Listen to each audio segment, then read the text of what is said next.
Hey, welcome, Bear Kidney. I hope all of you are doing well, and I hope Suitcase is doing well in Animal Crossing Land. I am sounding a lot better. I definitely feel a lot better, although the main issue last time was just like not getting sleep.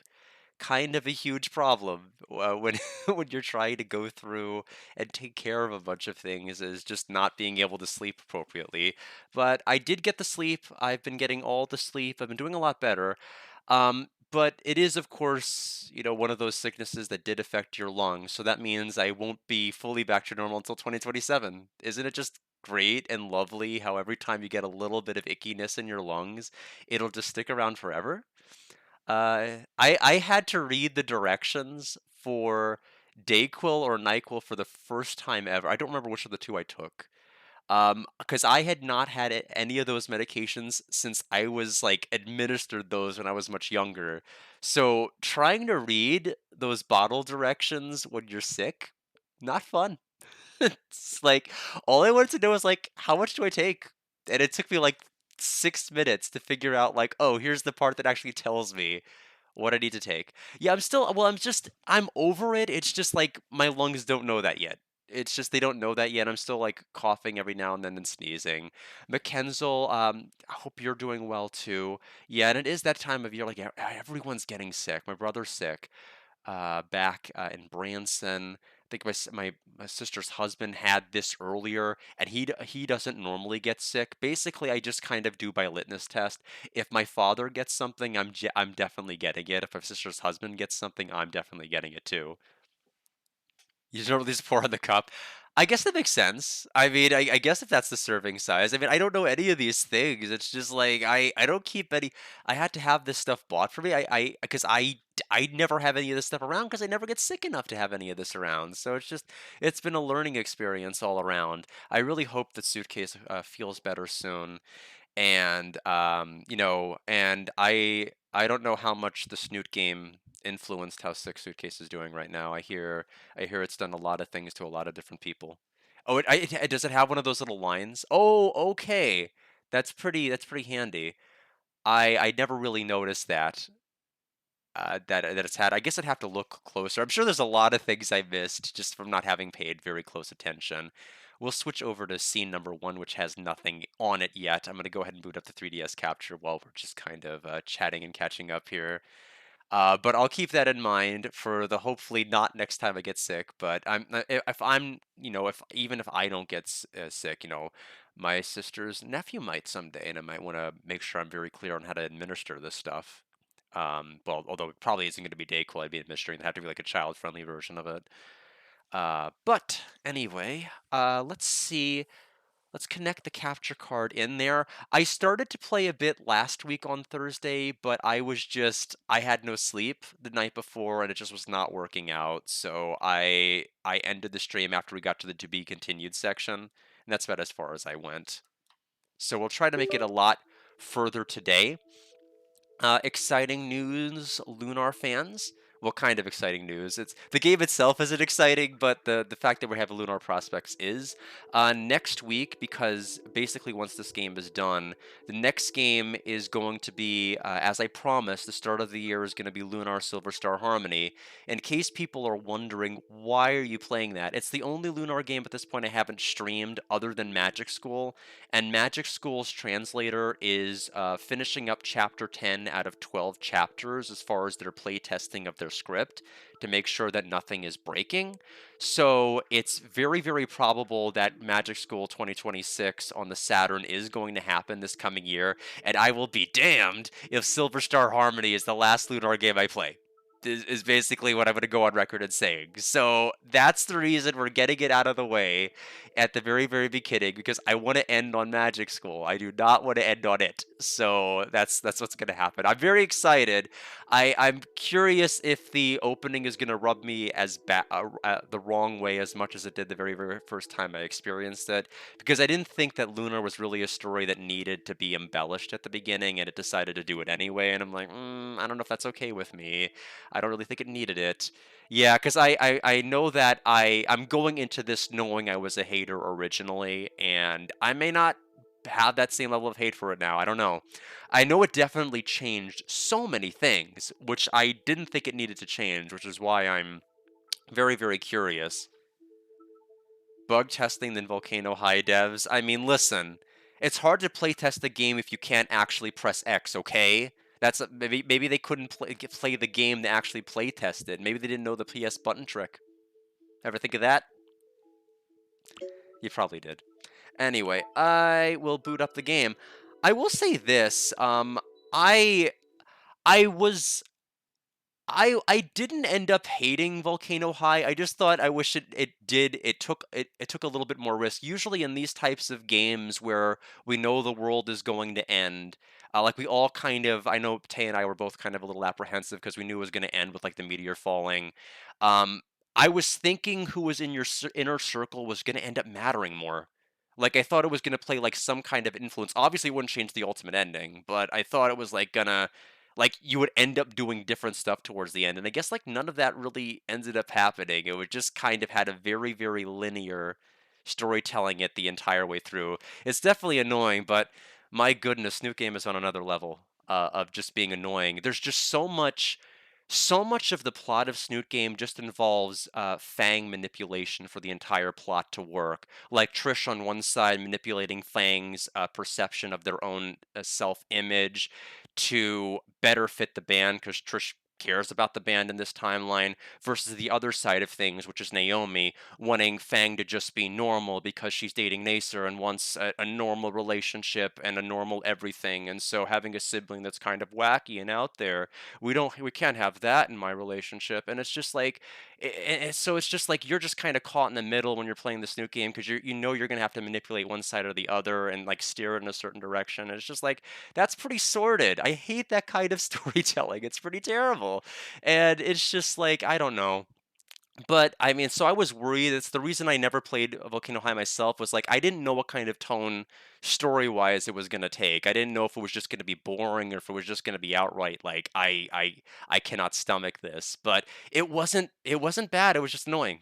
It was you know it would have been perfectly fine to have been streamed to my channel Volcano High, but Snoot Game not so much.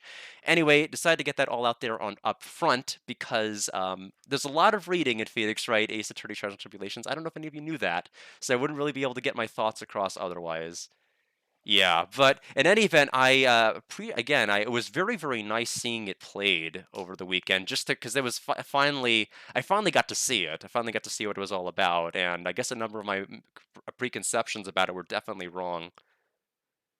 It'd have a million endings. That's why I'd never make a visual novel. I know, right? It'd have to be like a Detroit Become Human, like so many subparts and so many things. All right, we are at part 1 of 2. I'm assuming we probably have, including today's stream, like 2 other streams after. I'm going to like defer to my previous experiences with Final Phoenix Wright cases and just say we're gonna be here a while. Do not celebrate or expect Thursday to be the final stream. Do not any of that. Like it's just not. If you don't see Volcano High as a proper game, why do we see Phoenix Wright as a game? It's as a puzzle game. You're supposed to figure out the puzzle through thinking. Yeah, because there's both the elements inside of the game that are the investigation and like gathering information, and then it's nice to just take all of that the information that you've learned and just kind of like unload it strategically. It feels so satisfying to do that, but I will say there are times that the build up and acquiring the information just does not feel fun. It does not feel fun to do it, but you know it's going to be worth it in the end, so you put it together and you tolerate it. It's nice that at the start of the games, it's not very, very long gathering information at the very, very beginning. They wait until later to have those more involved gathering. That way you know what the payoff is early as a new player. And then you're like, oh, okay, I like this payoff. I'm willing to do more now. And so I'm like, that's fine.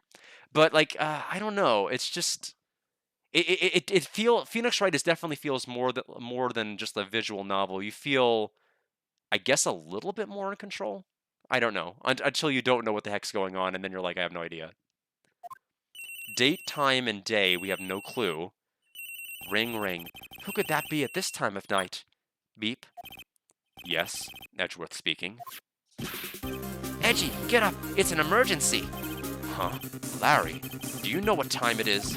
It's not Larry, it's Larice Dunham. This is nothing more than a terrible nightmare. I'll just roll over and... Wait, don't hang up. It's an emergency. It's Nick. He took a really nasty spill. Well, it wouldn't be the first time, so... I'm not joking. His life is in danger. What? What happened? Tell me. Talk about a guy with bad luck. He may already be dead. Anyway, you've got to come back. You're the only one that can help. My Iris, my beautiful Iris, she needs help. All right, I don't know what's going on, but I'll be there as soon as I can. I'm at the detention center. Please, hurry. It's been 1 year since I left that country. Oh, did he follow Francisca? I thought I wouldn't have to see him again for a while. Sounds like it won't be a pretty reunion, as if I expected anything to change.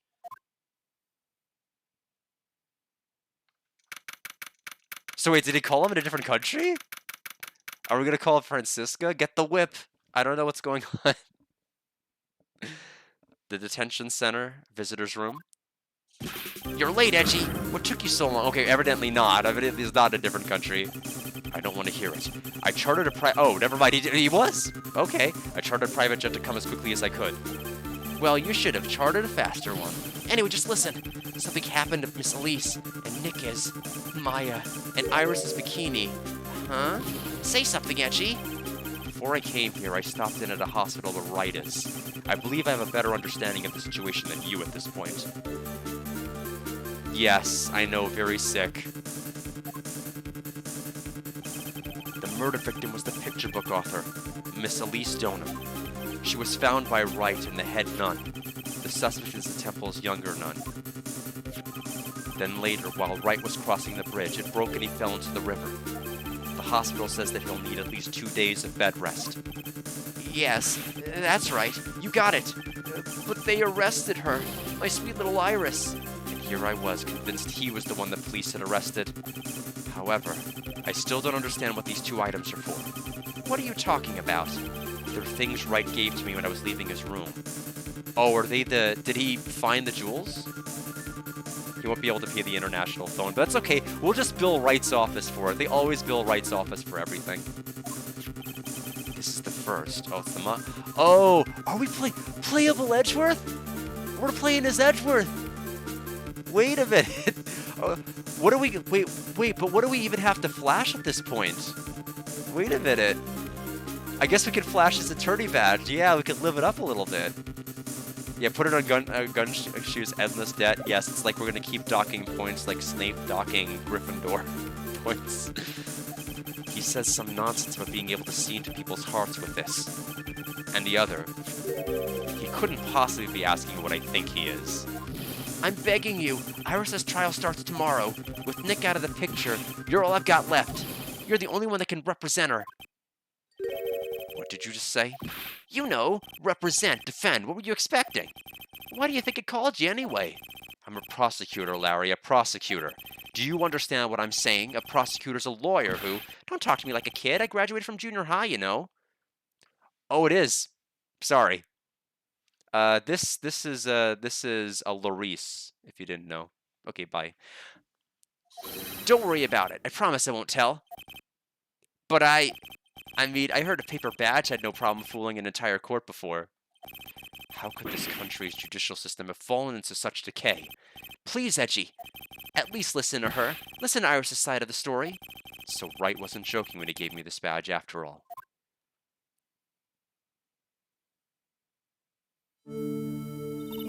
Thank you for coming. My name is Iris.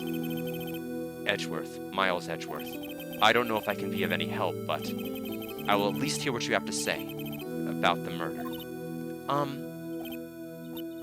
Mr. Wright, how is he? Mr. Larice said that he might even die.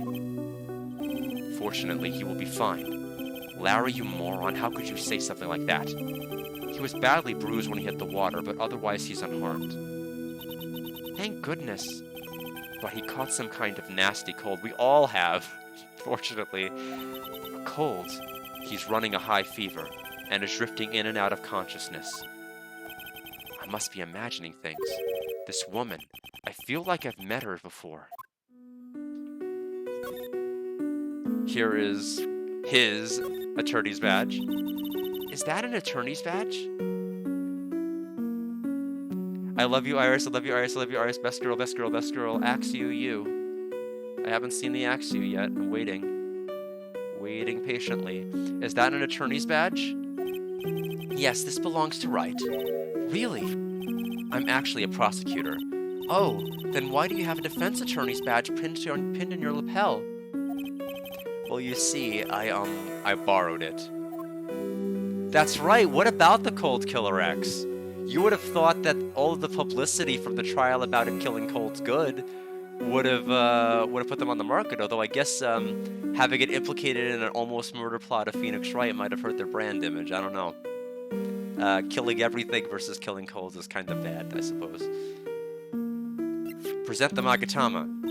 I'm sorry, I don't leave the temple grounds very often, so I don't know very much about the outside world. Well, you're wearing one around your neck, aren't you? So hanging scroll, which we somehow... I guess he has our entire court record, which I suppose makes sense.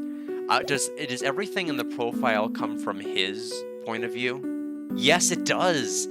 My friend since grade school fell from Dusky Bridge and is currently hospitalized. Homicide detective at the local precinct in charge of the initial investigation. My friend since grade school. I don't remember how we became friends, though. The victim of the incident, a picture book author of unknown age, Larry's teacher. The defendant, a nun from Hazakura Temple. I know I've seen her somewhere before. Alright, that's everybody so far. Which makes sense, because he hasn't met the bikini nun at this particular point. So let's talk.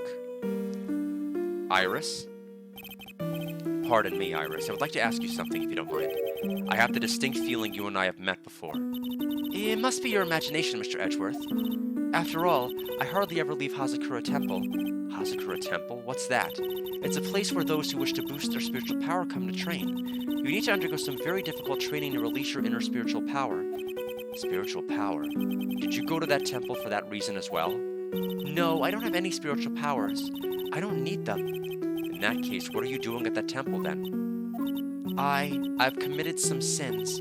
Sins that I need to pay for. That's why I'm there, and why I continue to train. To purify my soul. So, I'm guessing, are we supposed to heavily already up front be suspecting her as obviously being the same person that's been behind all of these other cases, and then we're supposed to be like, oh, she's actually genuinely turned over, we were wrong to suspect her, and then we were supposed to be like, no, we were right the entire time to suspect her, because I'm still wondering, like, this was the whole thing, like I started to talk about last stream, like, before, that person fell, Terry Falls, before Terry Falls had passed away, he mentioned leaving, I think, the things buried at the nunnery, like I guess the jewel or whatever, but, like, she certainly would have found it earlier than this, like, she wouldn't be exacting her plan this late. I don't know, I'm still trying to piece it together, and it's still, like, way too early. Yeah, one way to find out. The night of the crime. I want to ask you about last night, the night of the crime. All right. I helped to clean up after dinner and then went back to my room at about 8 o'clock. Later, I left my room to ring the lights out bell at 10 o'clock. Bell? We ring it at the same time each night. I see. And then? And then... I was told to go to the training hall, but I went back to my room and stayed there. Why didn't you go to the training hall like you were asked to? I was frightened. Frightened? So I just stayed in my room and meditated until the murder happened. There's more to her story, I just know there is. Maybe I should dig a little deeper. Frightened? You were asked to go to the training hall on the night of the murder? Yes, however, you didn't go, because you say you were frightened. What exactly were you so frightened of? It's only 2 for this one. What in the world? Is there something wrong? I'm sorry, it's nothing. Looks like she's not aware of them herself. These must be what Wright was talking about. The Psycholocks. I believe he actually called it Psycholocks rather than Psyche Locks. So I guess that's understandable. I believe he said that I need to present this Magatama item to do something. Any idea? Let's ask that one first. So do you have any idea as to what really occurred last night? I think it was the result of the tremendous spiritual power that was unleashed. Spiritual power? Yes, spiritual training has been a cause behind many great tragedies. This incident was just another example. Iris, I'm sorry, but I can't accept that. I'm a man of science. I don't believe in spiritual power. Yes, I understand. Most people don't. And I'm certain that the thing that killed the victim was a human. So please answer me this simple question. Were you the one who killed Elise Donov? No, I'm not the one who took her life. Those psycho-lock things aren't appearing. I suppose that means I can believe that she's not lying. Heh, what's wrong? I can't believe what I'm thinking. And here I just finished saying that I don't believe in spiritual power. It appears that's about all you can tell me. Thank you very much for listening to my story.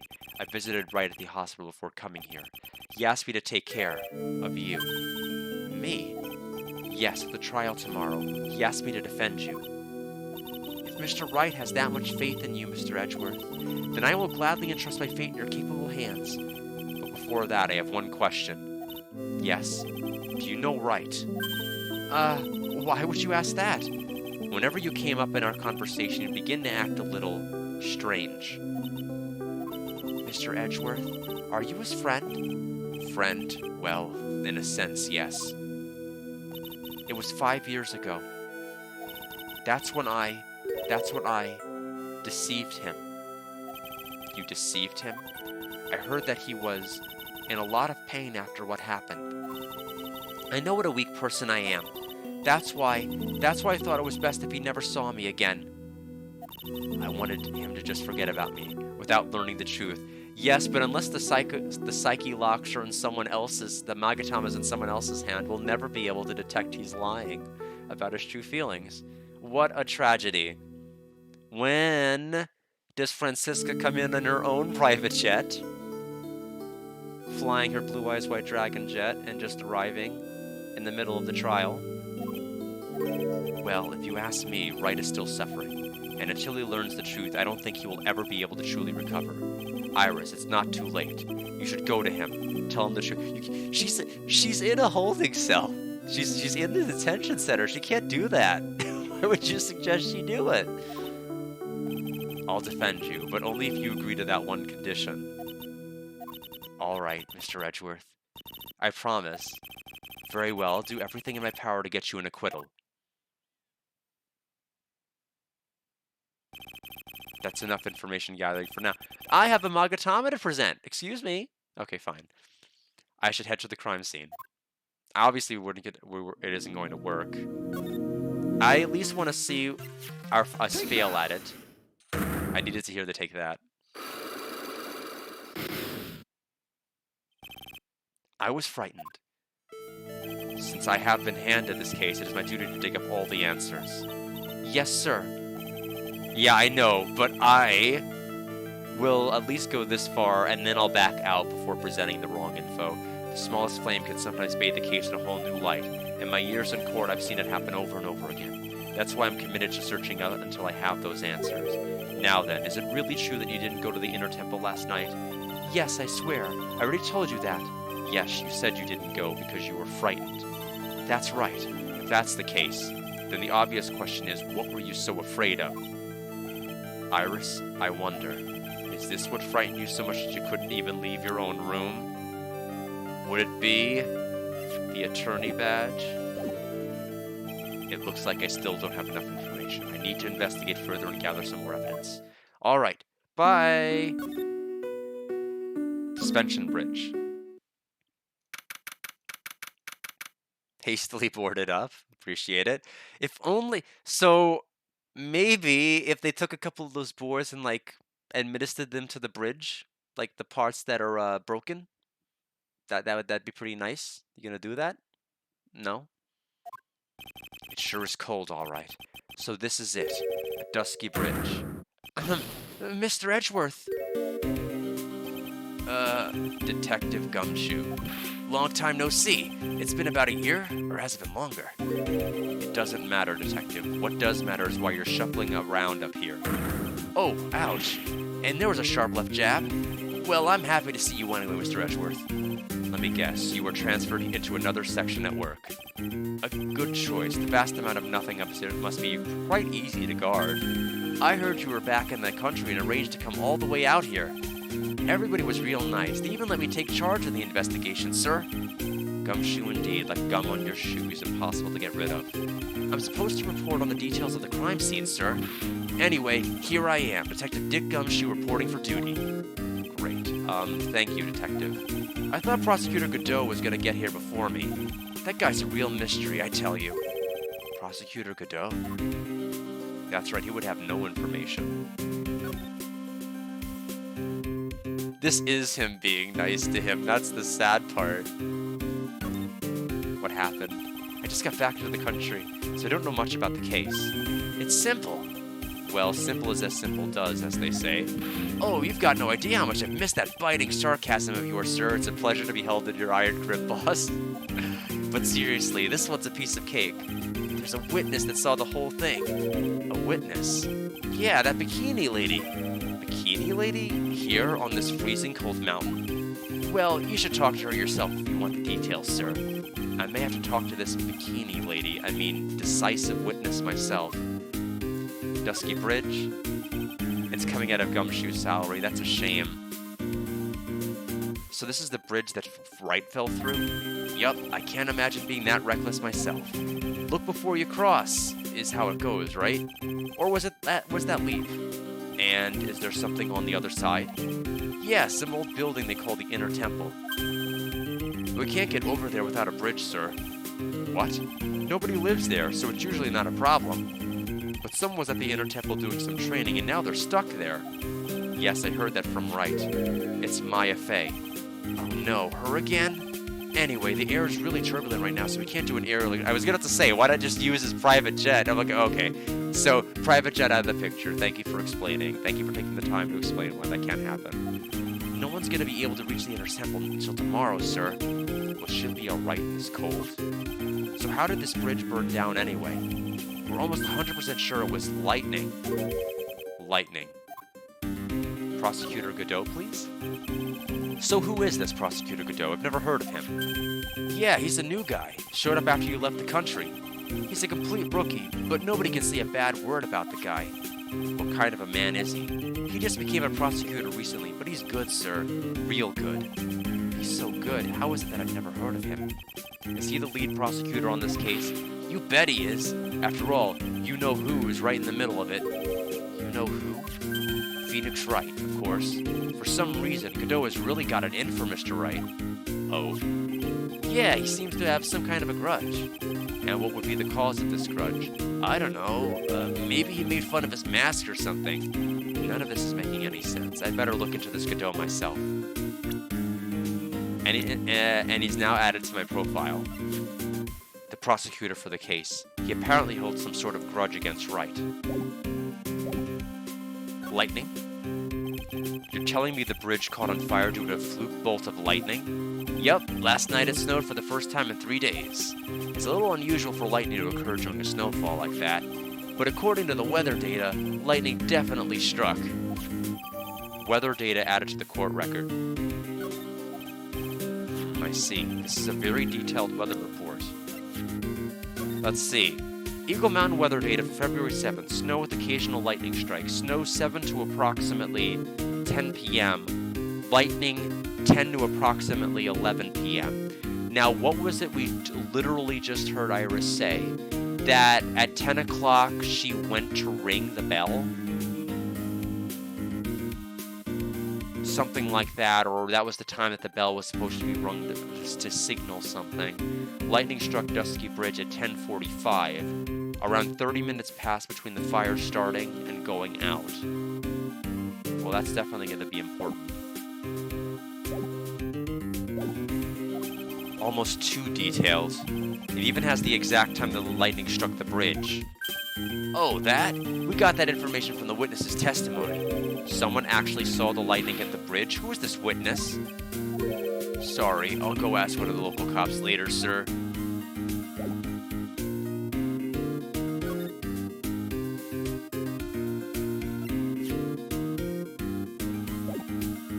I don't know if there's anything else we can do. or should present. I'll present Godot. I usually hear about promising young prosecutor candidates while they're still in school, but I've never seen or heard of this person. I gotta admit, he's puzzling alright. He just appeared one day, big mug of steaming coffee in his hand. Sounds like an interesting man. Yeah, the whole prosecutor's office is really into double espresso macchiatos lately. Dick Gumshoe. Present Dick Gumshoe. Your face is more drawn out than the last time I saw you over a year ago. Really? I thought so. No, wait. It's not so much drawn out as weary and tired, or maybe just plain old thin. I thought that too, sir.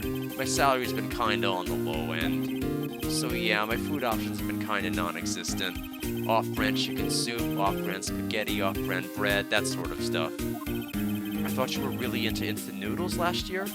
I got really sick of the stuff after a while, sir. Well, this has been thoroughly depressing. I am going to leave. So, to the main gate, please. Since we can't go to the inner temple anymore. Yo, Edgy, what took you so long? I'm so cold, my brain's turned to sherbet. I knew it was a mistake to race back to this country. What do you mean? Wright is going to be fine. Oh, that's Edgeworth. Wright is going to be fine, and the case itself isn't anything unusual. And I find myself taking a request to defend a woman accused of murder. Hey, wait a sec. Hold it. Objection. What's going on here, Mr. Edgeworth? It's hard to explain, but one thing led to another, and... What kind of lame excuse is that? You call yourself a defense attorney? Prosecutor Edgeworth is a prosecutor, and that's why he's Prosecutor Edgeworth. Prosecutor Edgeworth, defense attorney, just sounds plain old weird, pal. Right, Prosecutor Edgeworth? I'm not sure what role I'm supposed to be playing anymore. Dude, Edgy, I don't see you for a couple of years, and your heart turns to sherbet. I'd say more like sorbet. It is rather cold here. Iris didn't murder her. Someone else did it. I just know it, okay? So trust me on this one.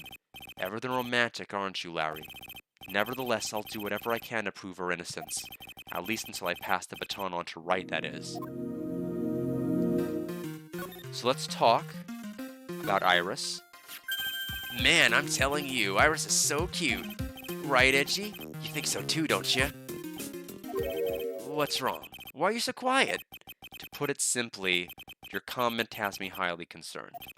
Could it be that the reason you think she's innocent? Come on, a girl that cute can't possibly be a murderer. I was right after all. I should never have come back. No, don't worry. I see things for how they really are this time. Honest. If I had a penny for every time you said that, I'd have another private jet. It's just that, well, Iris is a delicate flower. Yeah, Larry, leave him alone. I know. He doesn't understand. He won't take the hint. You can't force things too much. Know what I mean? Huh? I have no idea what you're talking about, Larry. Oh, forget it. I didn't say anything. The night of the crime? Larry, where were you and what were you doing on the night of the crime? Larry? What? Don't tell me. You think I might have done it? What? Get lost! Go back on your charter jet and get out of my sight, you creep! And I hope your plane crashes and you die! I'll ask just one more time. On the night of the murder, where were you and what were you doing?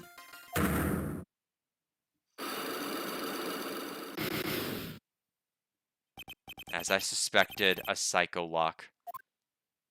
I'm sorry, man. You know me, I just don't remember.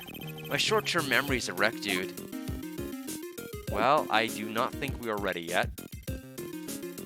We only have 2 conversation trees. Is there any way I can get more, or do I have to wait until that? Iris's hood. Hey, I know I may not look like it, but I'm an artist. I refuse to look at anything that doesn't have a radiant or beautiful motif. Yeah, Larry does suck. It's that you're not even that deep. Like, Gumshoe only gave us 1, and it was one I struggled on all the same for whatever reason. He didn't even give it a glance.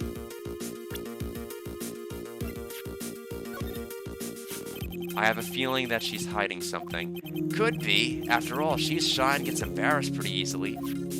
I don't think that has anything to do with it. Why not? Look, I know all about this kind of thing. Come on, Edgy. You were a guy once. Lots of girls are like Iris. You know I'm right. Well, you most certainly seem to have convinced yourself. Man, I love shy girls like her. It's just so cute. You know what I mean? Still doesn't listen to others, I see. I guess some people just never change. Alright. Moving on. Main hall. We need something else before I think we go after Iris or go after Larry. Main hall. Hey, hello there. So how are you feeling? All right, I suppose. Huh? Who is this? My name is Miles Edgeworth. My, a handsome boy such as yourself is always welcome. If circumstances weren't so tragic, I might just... Please don't call me boy. I'm sorry to trouble you, but I'm looking for a woman in a bikini. Well, you have found her. Now, what can I do for you? I'm sorry, but I don't see any bikinis. If you ask nicely, I might give you a peek, big boy. Mr. Edgeworth, this is the head nun, Sister Bikini. She's the witness. Why didn't you tell me that earlier? This is exactly why your salary keeps on getting cut. My stomach is already growling in protest. So, what's the latest about my beloved Iris? Well, first, I want to hear what you know. Yeah, how many psychologs do you have? The night of the crime. First, I'd like to ask you about last night. Well, last night, we had an acolyte here for training. After dinner, the two of us went to the training hall in the inner temple. She must be talking about Maya. Approximately what time was that? I suppose it was about 9 o'clock when we left here. Training lasts all night long. It's extremely exhausting. The channeling dojo's head nun must be in attendance at all times to keep watch. Wow, you're right. That does sound exhausting. Detective, this is no time for flattery. Sorry. Sometime around 11 o'clock, you witnessed the incident in the courtyard? But your duty was in the inner temple. Why did you come back here? The way you're staring at me, I'm starting to get goosebumps. I'm starting to get goosebumps myself, but for a decidedly different reason. Oh, you get the chills pretty easily, don't you, Mr. Edgeworth? What you saw. All right, then, I'd like you to tell me exactly what you saw in the courtyard. It must have been past 11 o'clock. No, I can't say it. It's too much for my poor heart.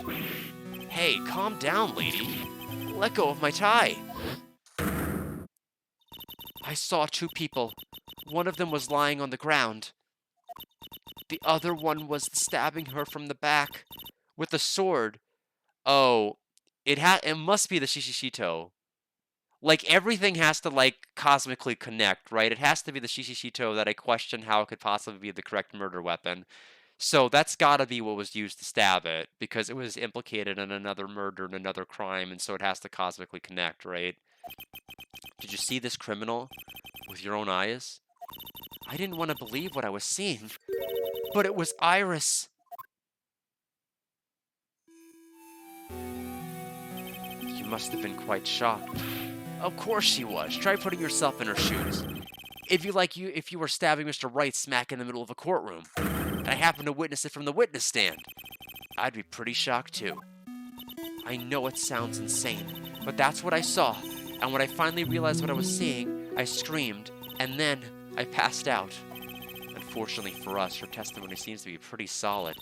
However, the idea of Iris doing such a foul act seems unnatural. Unnatural? The girl I know simply isn't capable of this sort of foulness. I wonder what she means by that.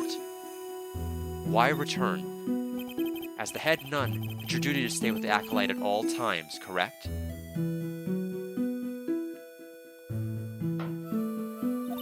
Yes, that's correct. I know it may look strong, but the truth is, I've got a bad lower back. A bad lower back? Yes, it's especially bad in the winter, so bad that I can't even lift a bucket. Do you remember how cold it was last night? Well, no, he just got here. My bad back felt as stiff as frozen glass. I just wanted to take a nice hot bath to ease my aching back. That's why I returned to the main hall. So you left the disciple all alone. Don't be ridiculous, I would never do that. That's why I ordered Iris to the inner temple after she had rung the bell for lights out, and that was around 10 o'clock. Yes, but she never went to the inner temple, did she? Decidedly, she couldn't have gone to the inner temple if Maya's trapped there, burgerless. So I would imagine that... So why would there be a psyche lock? I guess it was because we asked why did you not return, because you were scared of what? Da-da-da. Okay, so it's not so much that there was a lie about not returning the inner temple, it's just the reason why was the issue. Did this head nun ever even see Iris? I think I'd better try to get some more details. The acolyte. So who was the acolyte that was to train at the inner temple? Her name is Maya Fey. I treated her very badly, I'm ashamed to say. And after she went through the trouble of signing up for the special course. Special course? It's a training session where you sit on a block of spirit ice and chant 30,000 times. You don't mean to tell me that she's still doing that over the inner temple, do you? No, of course not. You don't have to worry about that one little bit. Last night we still hadn't started the training session itself. Well, that's good to hear. Oh, dear, there's one thing I forgot to tell you. Uh-oh, I don't think I like the sound of this. Do you know that small girl? I believe she is Mystic Maya's little sister. Maya has a little sister? Oh, you mean Little Pearl. That's Maya Fey's cousin. Little Pearl? I guess Edgeworth never did meet her in Case 2. I thought she was going to visit Mystic Elise after cleaning up dinner, but I haven't seen her at all since last night. She's nowhere to be found. Good work, Bear Kitty. That was fast. I just took notice of them. And you banned them immediately. Icy hoodlum. Well, it definitely fits the climate. You mean she was with the victim? It's all the fault of my stupid, creaky old back. A little girl who was with the victim on the night of the murder is gone? As they say, the plot thickens. Alright, I'm gonna present Iris. Oh, it might help if I actually go to present.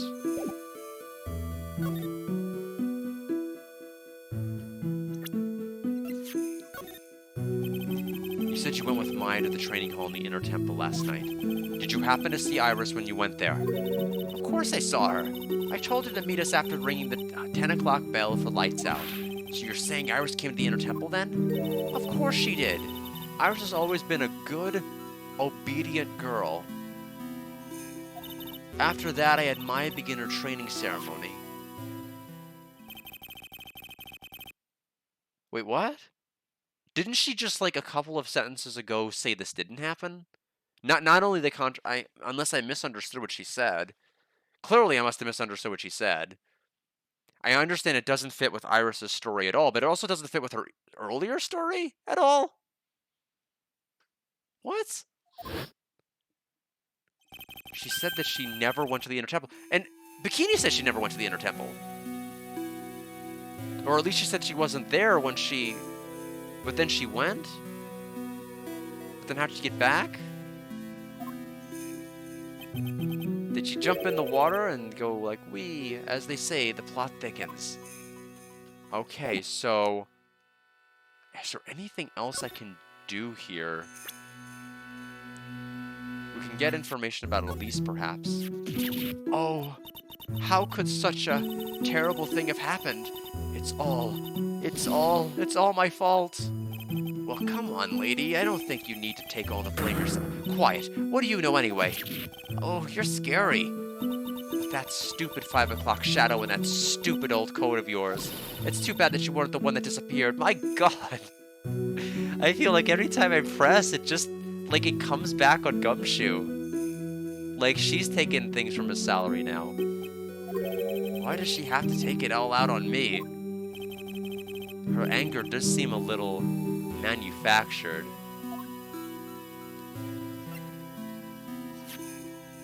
Maya's cousin was apparently with the victim at the time of the crime, currently missing. Went to the inner temple for spiritual training and is now trapped there. A nun from Hazakura Temple discovered the murder. Her bad back really bothers her. Yeah, I like that too. Which is why everyone else is trying to pick, which is why Gumshoe is basically being our Maya, and following us everywhere. It's like, we gotta have banter. We gotta have banter anywhere we go. And so he's coming along, taking docs to pay, and it's we really appreciate your hard work. Courtyard. Kazakura Kempo Courtyard. And this is where the murder took place, sir. So so far we haven't gone around and examined any of the areas. This is probably the area we need to start doing that. Other than removing the body, we left everything else untouched. Thanks, detective. I'll just have a look around. It looks like the police are still investigating. Oh yeah, by the way, I thought I'd better ask, just to be sure. Are you really gonna defend that nun, Iris, at the trial tomorrow? Yes, I will. I gave her my word and now must follow through with my commitments. Well, in that case, I gotta be careful. Gotta make sure I don't leak the prosecution's whole investigation. Don't worry about it, detective. Just keep your mouth closed and I think most of it will flow out on its own. Roger, sir. I know exactly what you're saying. Very well, detective. Thankfully, his diarrhea of the mouth is permanent.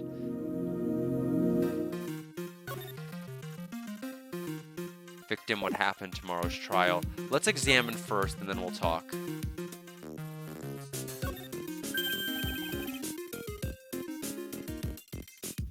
Digging the background music. Ah, I just love skiing. Really? You don't, seem like the type. Well, what about sleds?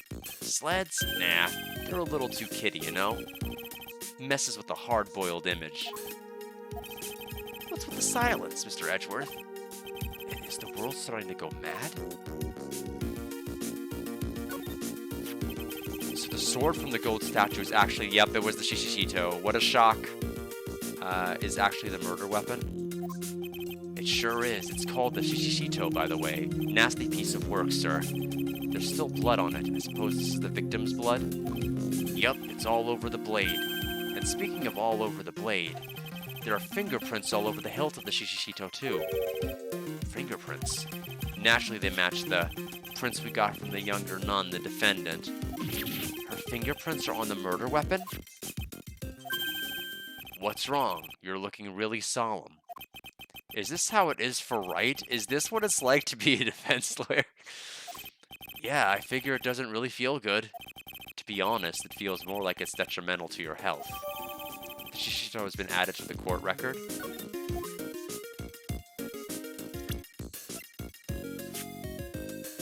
Has the victim's blood and the suspect's fingerprints on it?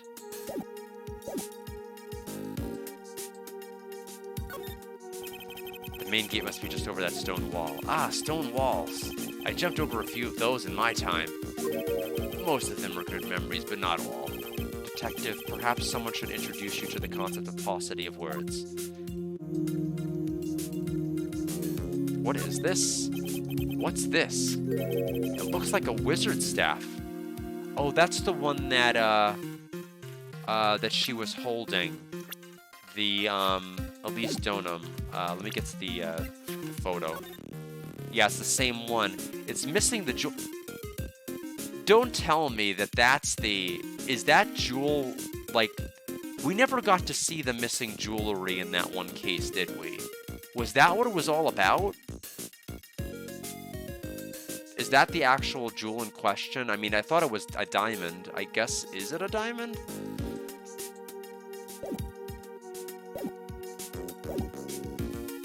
It was purple. That would be pretty funny. That belonged to the victim, Miss Elise Dunham. You do not remember. That's okay. That's okay. You're just like Larry Butts. We're just gonna have to present some evidence your way. There's nothing strange or magical about it. Oh yeah. Listen, this is just between us, okay, sir? Yes? What? This is top secret stuff. Don't tell anyone about this. All right. The truth is, when I was a kid, I wanted to be a wizard. That's it? That's what you wanted to tell me? That's it. The staff was made from a very strong kind of wood. What about fingerprints? Were there any on it? Just the victim's. Victim's staff added to the court record. wonder how much else, if anything. We've got it all. We do still need to talk to Gumshoe on the screen. It's a lantern. I suppose they light it at night. There's something elegant about the light of a fire. At the end of each month, I always like to relax in my room by candlelight. Detective, can you not afford to pay your electricity bill? How did you know? Oh. It's a little overdone right now, but I still feel bad. The main gate must be over there. Okay, we did this before. I just love... Okay, we did this.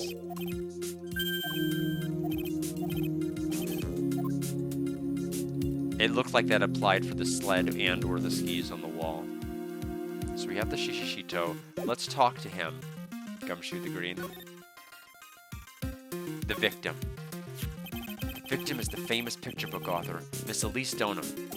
Her entire past up until she won that writing award last year is a total mystery. It's hard to believe in this day and age you can still find people like that. The estimated time of death of the victim was between 10 and 11 p.m. on February 7th. The cause of death was blood loss, resulting from a stab to the back by the murder weapon. The murder weapon? The victim was found skewered with a giant sword, sir. That's terrible. Yeah, but there's one strange thing. Yes? The victim's entire body was covered with bruises. Bruises are consistent with falling from the height of a two-story building. A two-story building? That would be about the same height as that room in front of us, correct? Hey, you're right. Way to go, Mr. Edgeworth. That just happens to be the room that Elise Donham was staying in. Maybe she was pushed out of the window after she was stabbed by the sword? I think it's probably the other way around, maybe. Autopsy report.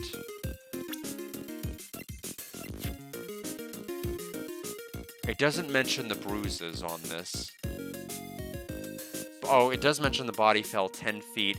Oh, it did. Okay, it was after death that the fall happened. So, presumably, when the stabbing had occurred, Elise would have been dead. So I guess this is like elaborate framing, I suppose, is what it's supposed to look like. Meaning that's probably not what they're doing. They're going to be going for something weirder, I'm sure. What happened? Now then, detective, let's see if we can summarize what we've learned so far. Okay, let's take a look at the map. According to the testimony of Sister Bikini, the head nun, she and Maya Fey headed to the inner temple right after dinner was finished.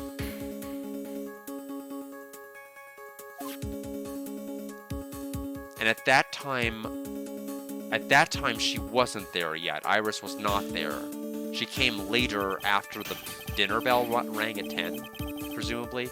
After 10 p.m., after ringing the light bell for lights out, Iris went to the inner temple, which Iris herself denies doing, but narratively, let's keep going.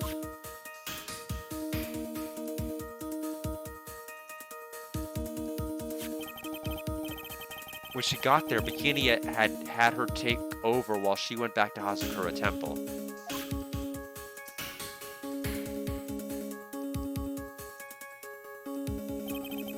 After taking a hot bath to soothe her back,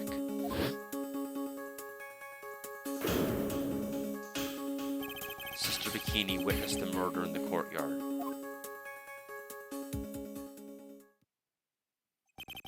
If you want more details, you should ask Bikini yourself in the main hall. You know what else really hurts your back? Jumping 10 stories out of a building to commit more murder. Maybe you're the one who did it. Who knows? The inner temple, huh? I'd like some more information about that place. Tomorrow's trial? The trial begins tomorrow, but who's the prosecutor? I'm pretty sure it's that Godot guy, but nobody can get a hold of him, so they're looking for a replacement. What do you mean? Oh, are they... It's gonna be Francisca, isn't it? I mean... So Godot's not gonna be here. Like, who else could it be? Like, who else could possibly be the prosecutor at this point of the game and, like, make us go, ooh, it probably has to be her. What do you mean? It's really weird. All of a sudden, no one can reach him. I wonder if the rumors are true. Maybe since Mr. Wright caught a cold and won't be defending, he just lost interest. I intend to appear in court in the role of defense lawyer.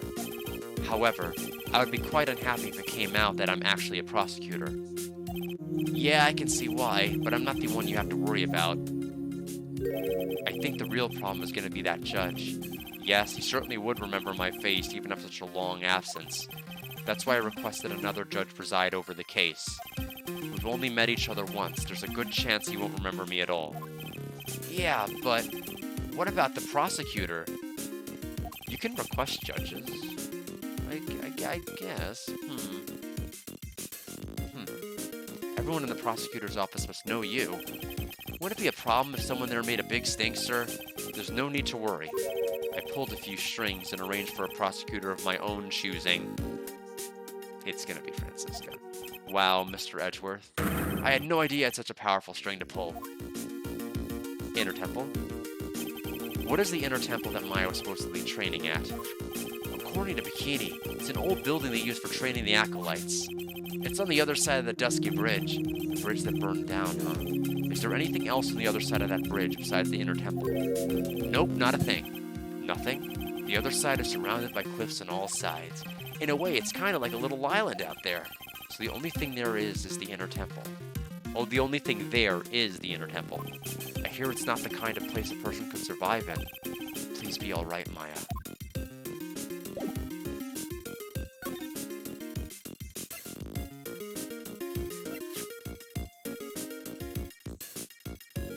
Let's go back.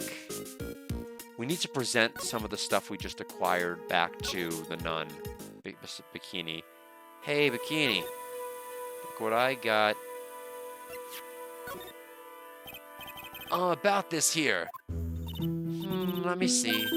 Well, as you may know, in order to see reality for what it truly is, we strive to break our attachments to much of the transient material realm. I guess you could call me an immaterial girl.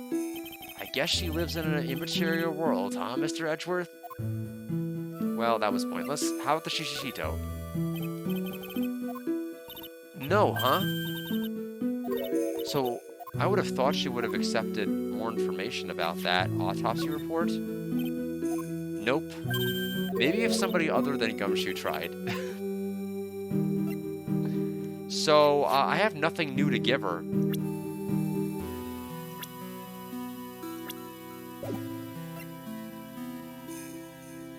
Nothing new to present her way. I guess, do I go to Lowry? I'll try going to Lowry. I may not be able to do more until...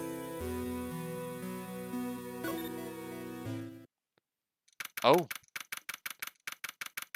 Main gate? I don't see Lowry anywhere. Maybe we scared the poor kid away. His heart was shut tight with a psycho lock. I guess I'll have to look for him now. What a thorn in my side.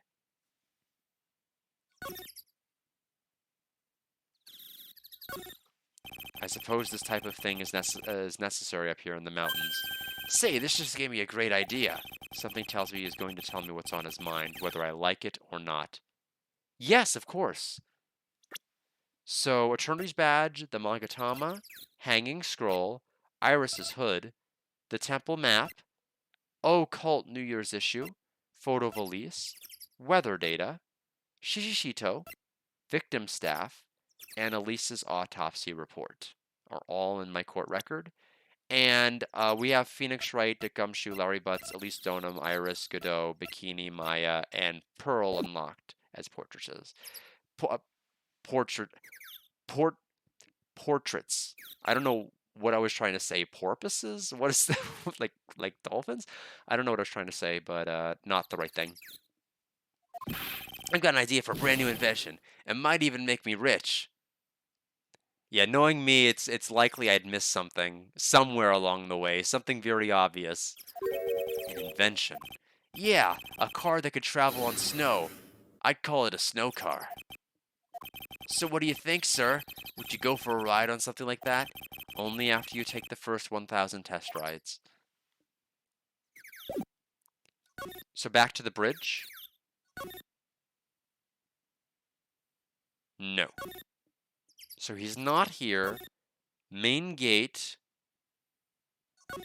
Do we go back to the detention center? Clearly, we're not meant to go back to the, hmm.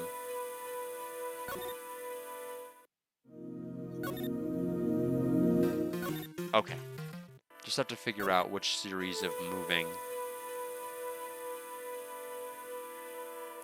Yeah, right now I'm trying to think of, which moving am I, which way do I have to go?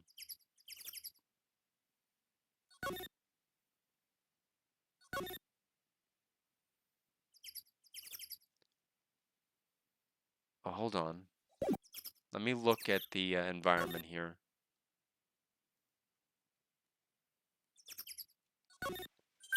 Hey, it's a public phone. You don't see a lot of these anymore. That's true. Since we've got one here, why don't we take a photo as a memento? Well, sure. Why not? Oh, darn, I don't have a camera with me. I'm gonna go buy a disposable camera. I'll be right back, sir. What's so special about public phones, and why is he so fascinated by them? Some letters are wildly engraved into a roughly cut boulder, Dusky Bridge. It certainly is an appropriate name. You need to get some glasses, Mr. Edgeworth. That sign says Dusty Bridge. I could see how you read it wrong, though, sir. You're the one who needs glasses, detective. Try reading it one more time. Ah, you're right. It's Dusky Bridge after all. I guess whoever wrote this made a mistake. So, there must be an extra step that I have missed that I need to do here. There must be one other thing I failed to discover, or one thing I need to present to somebody that I haven't presented.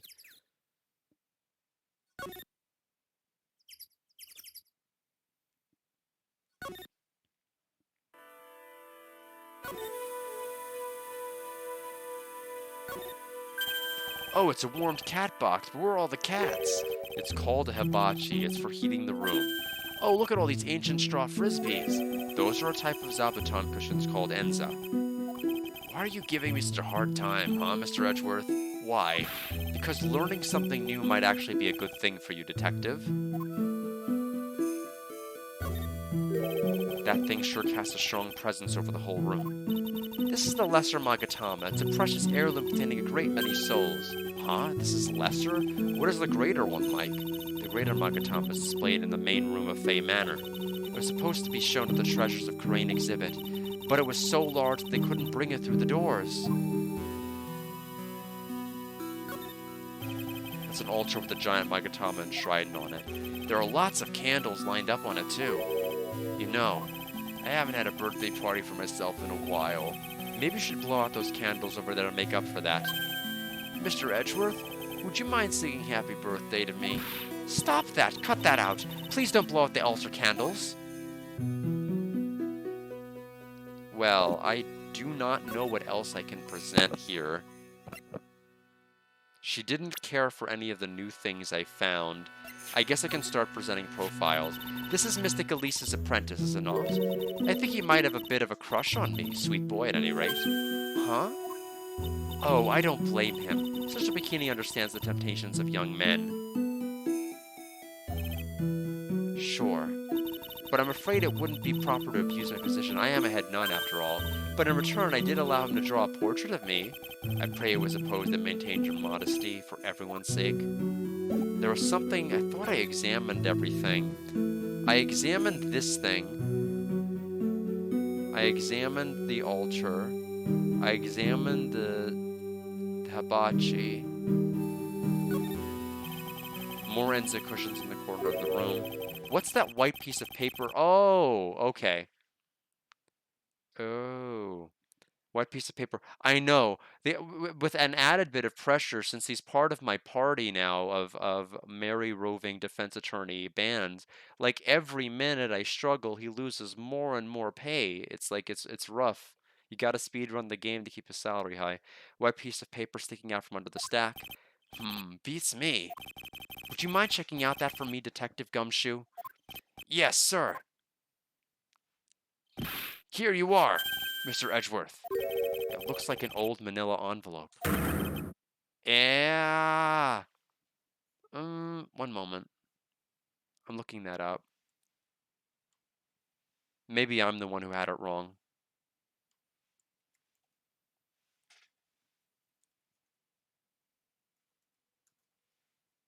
I did have it wrong. Huh. All these years I thought manila envelopes had two L's. I was wrong. I stand corrected. Okay. Yeah. What is it, detective? This this could be it. An ultra important clue, a super special clue. I suppose I should read it myself then. It looks like a letter addressed to Sister Iris. Tonight at 10 at Heavenly Hall. Unless you want your secret to be exposed. Oh. This sounds like a blackmail letter. You know, there's like a perfectly good hibachi in the center of this room. You could have burned it. It's like, why did you do that? I'm just coming up with some ideas of how to be a better criminal than you were. Let's see here. Notes to Iris, added to the court record. Nice going there, Mr. Edgeworth. Why can't I ever find clues like that? You're an ultra important prosecutor, super duper prosecutor. Well, I suppose it takes a super duper kind of dumb to miss a clue like that. I'm sorry.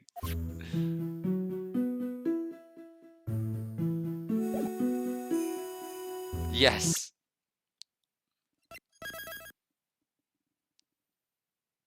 We still have to figure out where Pearl is also. I wonder if anyone's like using the crane channeling technique, because in my sick, addled, sleep deprived brain, I was wondering whether the crane channeling technique was going to be used to channel Terry Falls' spirit back from beyond the grave to find the location of the missing jewels, and that was the reason that Iris was here. But I don't know anymore, because I don't know what needs to matter and what doesn't. But let's go back to see Iris. I think we have enough to know what she was frightened of.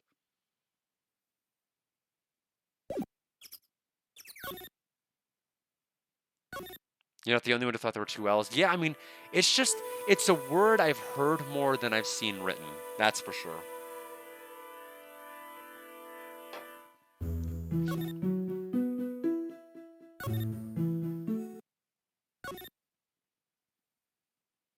Oh man, what was the path to get back to the detention center? Here we go.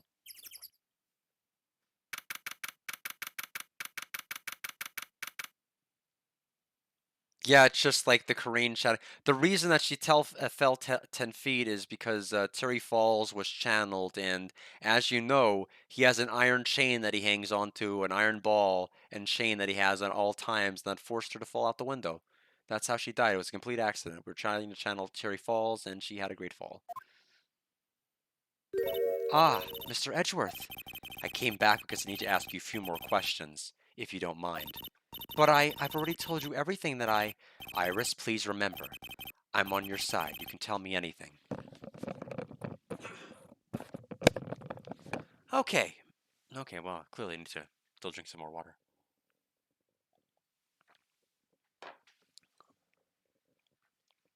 Okay. Okay, yeah, that'll work. You can tell me anything. Yes, thank you. Present the Magatama. Now, I only have 2 phone calls tomorrow for the entire day. So that basically means that we can run long today if we need to. Because for all intents and purposes, my vacation basically starts now. Take that!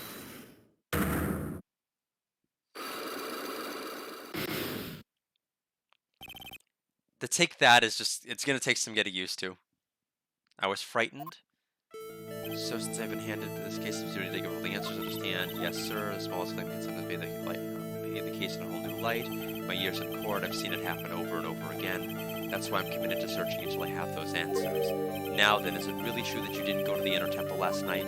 Yes, I swear. I already told you that. Yes, you said you didn't go because you were frightened. That's right. If that's the case, then the obvious question is, what were you so afraid of? Iris, I wonder, is this what frightened you so much you couldn't even leave your own room? Take that! He does sound very cool. I found this in the main hall. Is it addressed to you? It is addressed to you. Ah, that's... Well, Iris? Why? Why are you glaring at me like that? You were scared of the blackmailer who wrote this to you, isn't that correct? Ah! Was this the evidence of the power of my glare that broke that lock? Oh well, I don't suppose it matters either way. But Mr. Edgeworth, yes, I thought that letter was to someone playing a prank on me. Prank? Well, yes. After all, even if I did have a secret, there's no one to tell it to that would cause me any grief. I wonder about that. Sister Bikini is like a mother to me. I would never hide anything from her. No, you may not have anything to hide under normal circumstances. However, last night was different. Unfortunately, I don't know the exact nature of your secret yet. However, whatever it is, there is one person you didn't want your secret told to.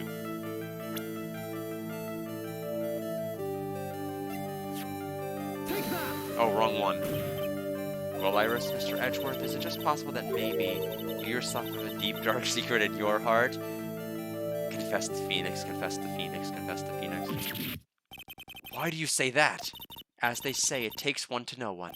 How could she have known about that? Is she peering into my soul? It's true that there is a deep-seated darkness in my heart. However, the one way I can get rid of it is to fully uncover the truth. You mean the truth behind my secret? Unfortunately, I don't know the exact... And now we're looping back.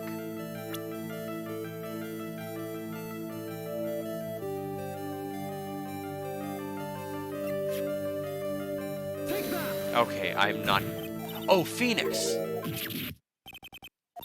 Phoenix, I'm an idiot. I'm like, I don't understand.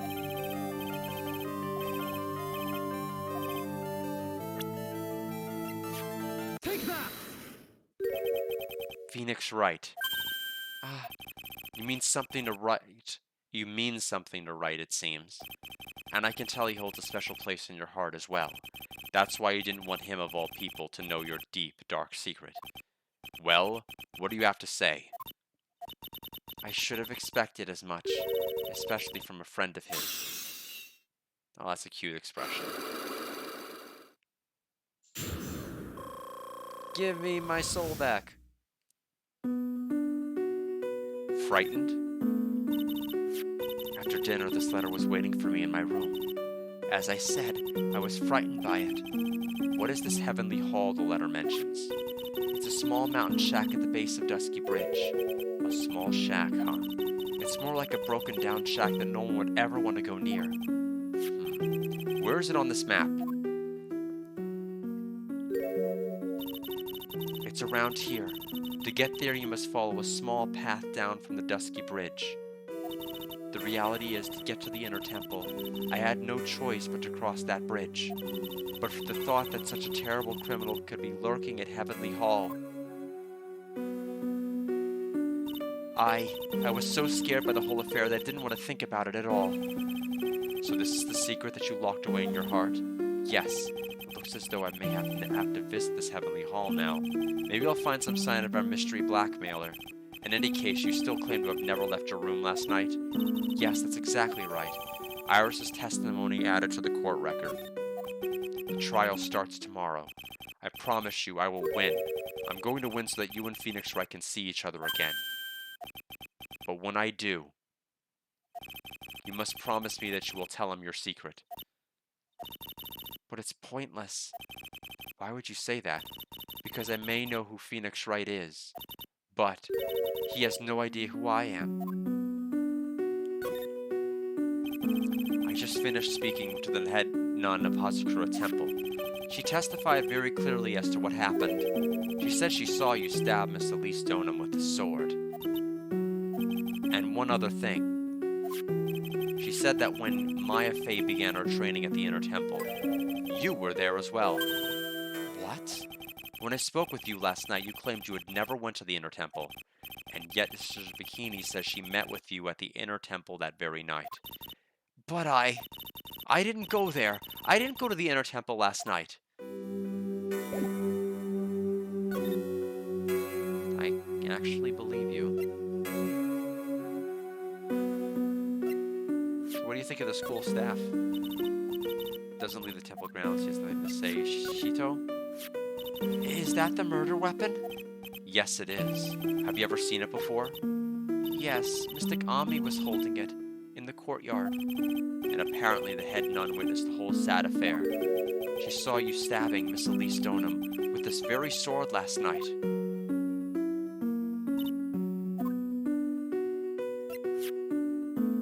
Rang lights out bell at 10 p.m. and then was in her room until the murder was discovered. Okay.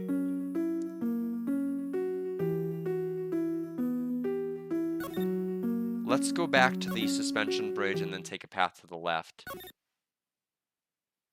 Heavenly Hall, please.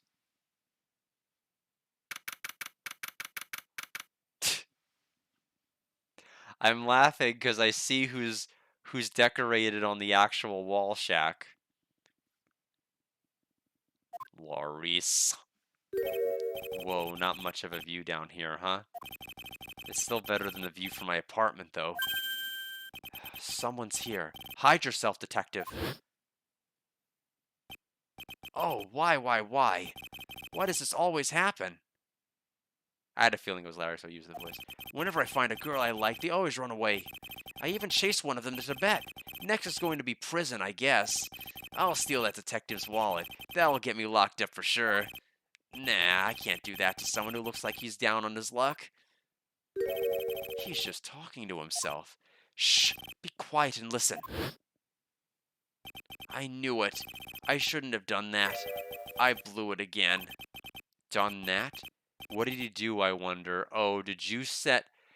Oh, the blackmail letter is not even a real blackmail letter. This was all so that he could have met her and gotten alone with her one-on-one, I guess.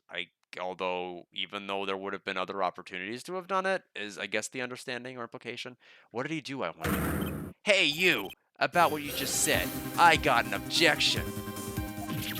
What the? Hey, Edgy, you dirty rat. Gumshoe, you oaf. I'm sorry, sir. Before I knew it, I was shouting out objection. And in a loud, commanding voice, too.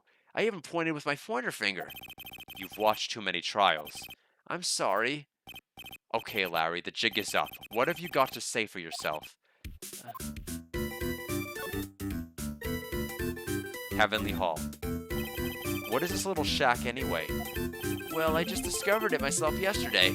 And why were you down here in the first place? Come on, I'm an artist. I was looking for a good place to sketch. This is a great little place. It's, artistic.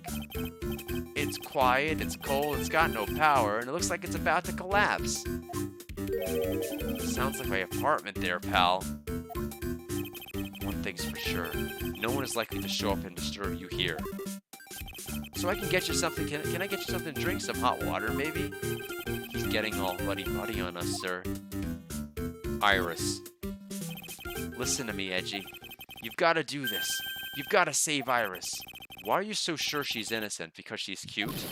Watch your mouth. Anyway, I've made up my mind about it. I'm going to marry that girl. Mr. Edgeworth is pretending he didn't hear you, so I'm going to ask for him. Have you already asked this girl to marry you? No, not yet. But I can tell how she feels by the look in her eyes. She's got this, I really want to marry this man to carry me over the threshold look. I'm sure Nick would be surprised. He'd never imagine that I could marry such a beautiful girl like that. Something tells me he would be shocked indeed. That's why I didn't want her to do anything dangerous. I mean, what am I going to do if she gets hurt? What is this guy trying to say? He lost me about a mile back. We really want to know the answer to that. We're going to have to drag him onto the witness stand. The night of the crime. Come to think of it, you still haven't answered my question. Where were you and what were you doing last night? Aw, man, don't you have anything else to talk about? With that kind of attitude, you'll never be a ladies' man like me. Okay, chill out with those scary eyes. I got it. If you really want to know, last night, I saw something incredible. Something incredible?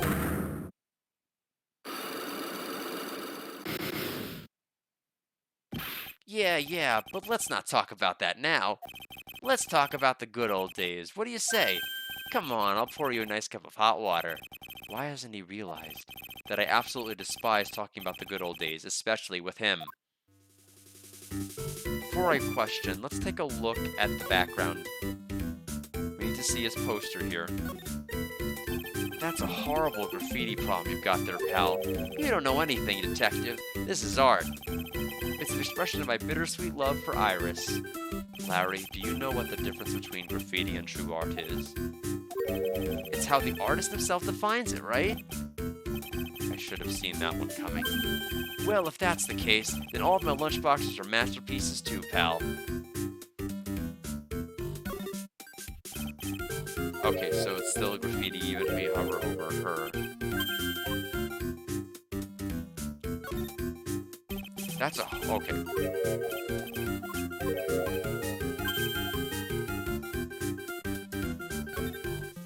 What is this festive-looking ornament? It reminds me of art class in grade school. We used to have a lot of fun decorating the classroom with origami, remember? Well, oh yeah, you were never any good at it. Really? Yeah, this guy was so bad he couldn't even fold a dollar, let alone a crane. Everyone tried to comfort him, but he would just sit there sobbing. Really? I never would have expected that. Be quiet already. I'll never forget the shame of that day. You want a crane? I can now make a perfect quarter-inch crane without a single flaw. You know, edgy. Nothing for nothing, but a quarter-inch crane without a single flaw is not easy. Yeah, that's quite a feat, Prosecutor Edgeworth. This is exactly why I hate childhood friends. The straw roof is totally covered with freshly fallen powdery snow. Wow, it makes a nice image, doesn't it? I always did like a rustic look. Heavenly Hall. I suppose it's an appropriate name in some sense. Got that right. Look at that bridge up there. This place has to be in heaven because that thing is hell. You would do well to remember, Larry, that this is a sacred place to some people. I think we are ready to present some information. It's time to Magatama. And after we do that, it's time for our first scheduled break after we go ahead and go through the whole Magatama tree. Take that! Thank you for hydrating me.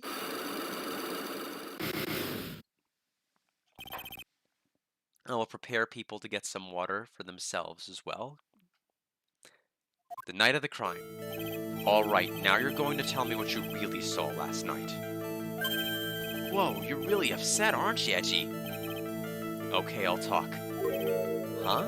That was a bit too easy. Yeah, anyway, it was awesome. Never seen anything like it. It was about 10 o'clock last night. It started thundering.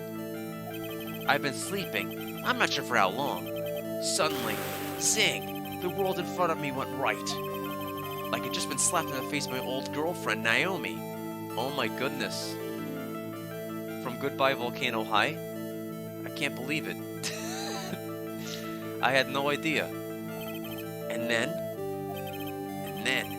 it was on fire. The bridge was on fire. Dusky Bridge caught on fire? Are you saying you saw it with your own eyes? Hey, why are you giving me an evil eye? I'm telling the truth. There are still 3 Psycholocks remaining. That means he's still trying to hide something. By the way, Larry, where were you when you saw that happen? Where you say? What do you mean? What do you mean? What do I mean? I just answered the question. I was in my own room, by the main hall. Where else would I be? As usual, you're as transparent as an empty jelly jar. The problem, I suspect, lies there. There? What do you mean there?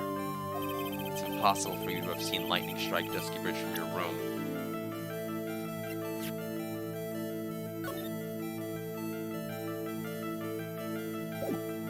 Take that! This is a map of the area. Take a look around the vicinity of Hazakura Temple. What am I looking for?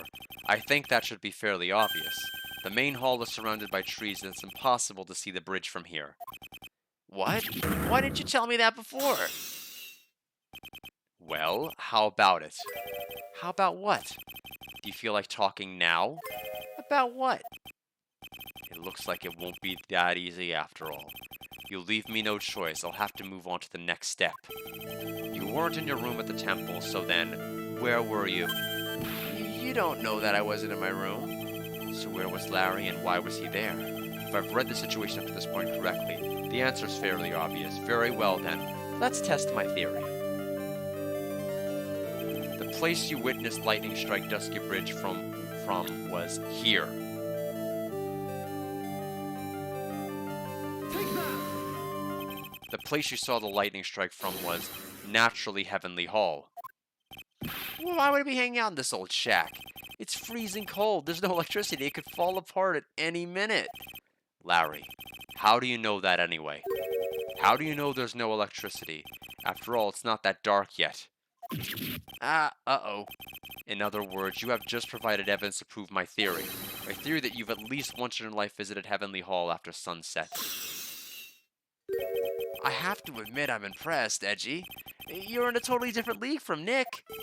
That's nice. Now tell me, what were you doing at this cold little shack last night? That's what you might call a fair decor. I think you mean a fair decor. Could it be you were waiting for someone? Oh no. You really are one scary guy, you know. I believe that last night you were waiting for this person to come meet you.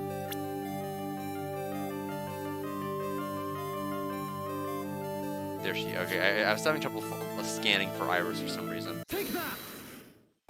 There's only one person you'd wait for in a horrible place like this, Larry. I told you before, don't call me Larry. The person you were waiting for was Iris. Oh, suddenly I feel cold all over, Edgy. No doubt because of my chilly glare. So you think I got the hots for Sister Iris, huh? Do you have some kind of evidence? You got something that proves I was waiting for her? Or are you just guessing? This is where I draw the line and end this ridiculous little game. Here's the evidence that you were waiting for Iris.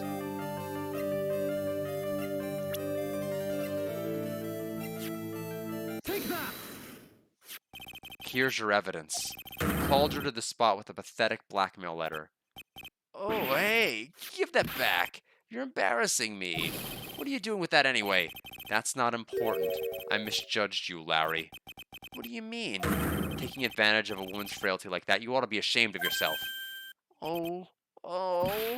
First of all, what's this at the top of the letter? It says, salutation here. Well, that's what it said in that book, Letter Writing for Dummies. You're not supposed to actually write that. That's where you're supposed to write, Dear Iris. Wow, I'm so sorry.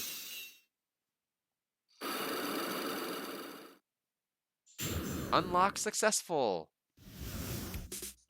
So let's gather some quick details of the night of the crime and then leave and take a break. So you were here in Heavenly Hall last night, were you not, Larry? And you saw the lightning hit Dusky Bridge, didn't you? Sorry, Edgy. Sorry doesn't cut it, you scumbag, threatening a young lady like that. Wait, hold up. What now, pal? What are you talking about? What threatening stuff? I'll tell you what, you tried to scare Iris by threatening to expose her secret, pal. What do you mean threaten? When did I threaten her? Unless you want your secret to be exposed. That sure sounds like a threat to me, pal. Blackmail, in fact. Give me a break, it's a love letter. Haven't you ever been in love? What did you just say? My love for her burns so hotly it could melt all the snow on this mountain. Oh, then what's the secret you mentioned? Come on, Edgy. Don't you get it? I'm talking about the secret love between her and me. Obviously, she wouldn't want Old Lady Bikini to know about it, right? About our hot and sour, bittersweet love affair. Alright, then why did you send a love letter in a business-type manila envelope? Give me a break, it's not my fault I didn't have any other envelope, sheesh. Then why are we so quick to apologize, pal? It's because Edgy gave you that scary look of his. What's wrong, Edgy? Why are you so quiet all of a sudden?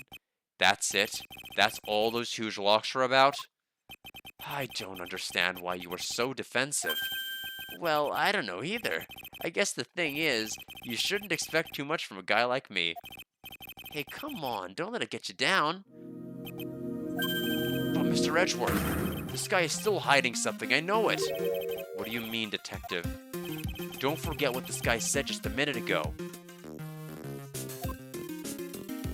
If you really want to know, last night, I saw something incredible. He's right. Larry, what? You're looking at me like a hungry dog that just found a bone. What was this amazing, something incredible you saw last night? You're going to tell me, Larry, one way or another. There's something incredible? I already told you, didn't I? I saw lightning strike Dusky Bridge. Yes, and I believe it was the incredible sight you saw. But now that I think about it, something doesn't quite ring true. What doesn't? If that's all there is to your story, your heart wouldn't have had all those locks. Yes, Larry, I believe you saw something last night. Something more incredible than lightning. What? When? Where? Why? How? Hey, what do you think you're doing? If you hide anything from Mr. Edgeworth, I'll arrest you on the spot, pal. Ah, ah. Oh, round two. Jeez. No. Well, it's a pretty good time for a break. So, that's enough of that. Guess what? You get to hydrate again. Round two of hydrating. And I shall return. Just a moment.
Yes. Yes, he has to stay there and revel in all of the Psyche locks and the three bears. All of that nonsense. Welcome back, everybody. Short but sweet break. We'll likely be taking more as the stream progresses. I'm still feeling quite good. What's wrong, sir? Does this mean I have to do it all over again? Why are you glaring at me like I'm next to be hit by a bolt of lightning? I've just about had it with this harlequin. If I really want to drag the truth out of him, I'll just have to drag him to the witness stand. To be continued. It's funny.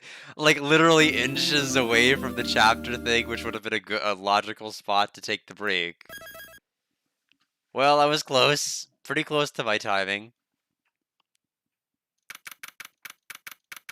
February 9th, 9:47 a.m. District Court, Defendant Lobby number 1.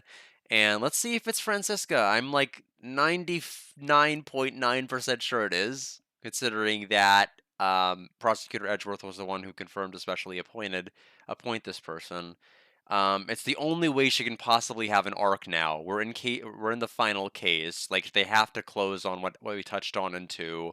This is the only way she can logically be introduced. Yeah, it's like, you know what? I guess I respect Phoenix Wright for like not using the Magatama in the courtroom. I mean, so I mean, I guess it would give him such an advantage, maybe. Although logically we can't really do that because it lends itself to presenting a bunch of evidence that other people can comment on. So I guess I get it. Oh my, Mr. Loris feels that way about me?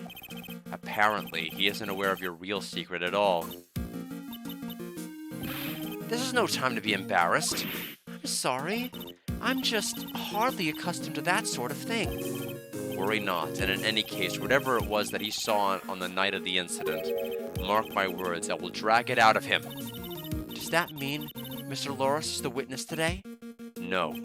I believe that none will be the first to take the stand. Sister Bikini.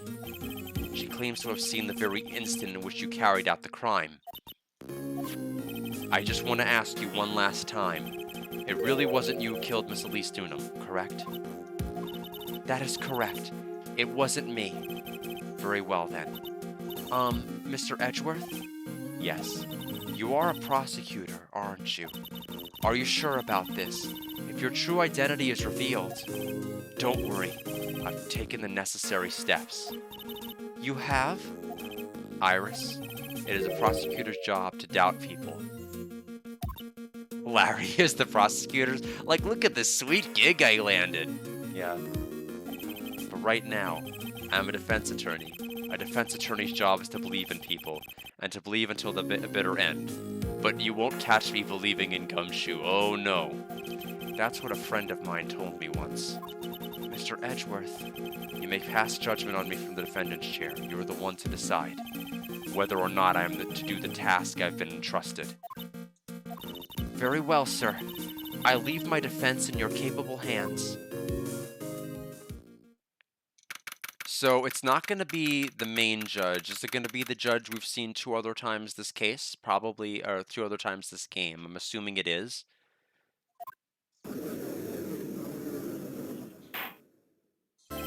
Yep, it is. Court is now in session for the trial of Sister Iris in Hazakura Temple. The defense is ready, Your Honor. The defense does indeed appear to be ready. However, the same cannot be said for the prosecution in this case. Indeed. I'm not sure I like such blatant waste of this court's time. An empty prosecutor's chair can only mean that the prosecutor has no confidence in their ability to prove their case. It would seem this case was already over before it had a chance to begin.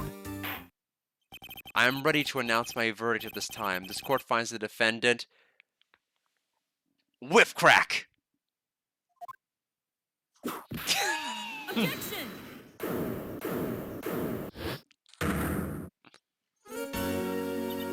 The prosecution stands ready. And you are Franziska von Karma, prosecuting prodigy. Von Karma, you say? Perchance you wouldn't be of any relation to the legendary prosecutor Manfred von Karma. Legends are a thing of the past. I'm a von Karma, that is all. Upon a special request, they flew in today for the purposes of prosecuting this case. You did? Then you must be quite a big shot, eh? By the way, Mr. Edgeworth. Yes, Your Honor? I'm almost certain that I've seen you somewhere before. Or am I just imagining things?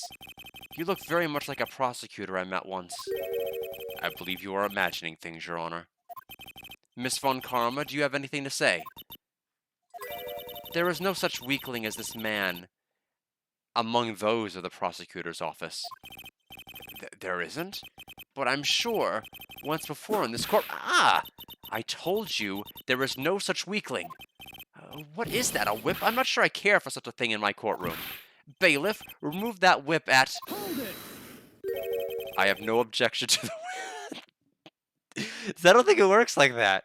But it's a really funny line. You don't? The prosecution can wield a whip or drink 17 cups of coffee. But there is still only one truth. That is what I stand here to prove today. This promises to be interesting, Miles Edgeworth. Yeah, I mean, it's just like, I guess it's Edgeworth's place to say whether the whip is allowed or not the judges. Poor bailiff. He was so useful all game, and now all of a sudden just robbed of the opportunity to be useful. This promises to be interesting, Miles Edgeworth. I had expected to face Phoenix Wright here today, but looking at you now, maybe this is what I have been waiting for all this time. Miles Edgeworth, I will not allow this chance to crush you slip through my fingers. I will not allow this chance to crush you. Probably two slips of my fingers would have been a better way to have phrased it, but I think it still works sentence-wise. I see you brought your flair for the histrionic. Allow me to add to the things I'm not sure about. People acting bizarrely in my court. Wah! The stage is set. Now continue with the proceedings, Your Honor. Very well, Miss Von Karma.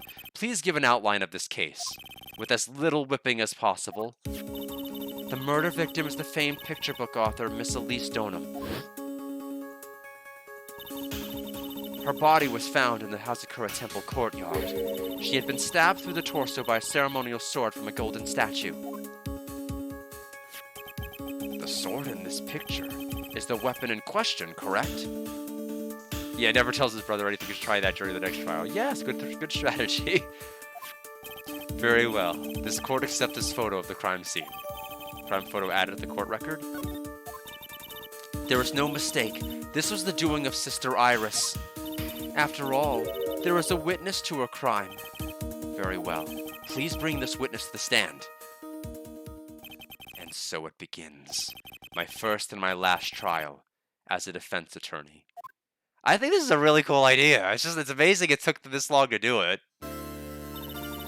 Witness, state your name and occupation, please. Hold on here. I'm not sure about being not sure if I care for this at all. Witness, please stand up nice and straight. If I recall correctly, there are a few milk crates in the defendant's lobby for witnesses with bad backs. Bailiff, fetch a crate for this poor lady, please.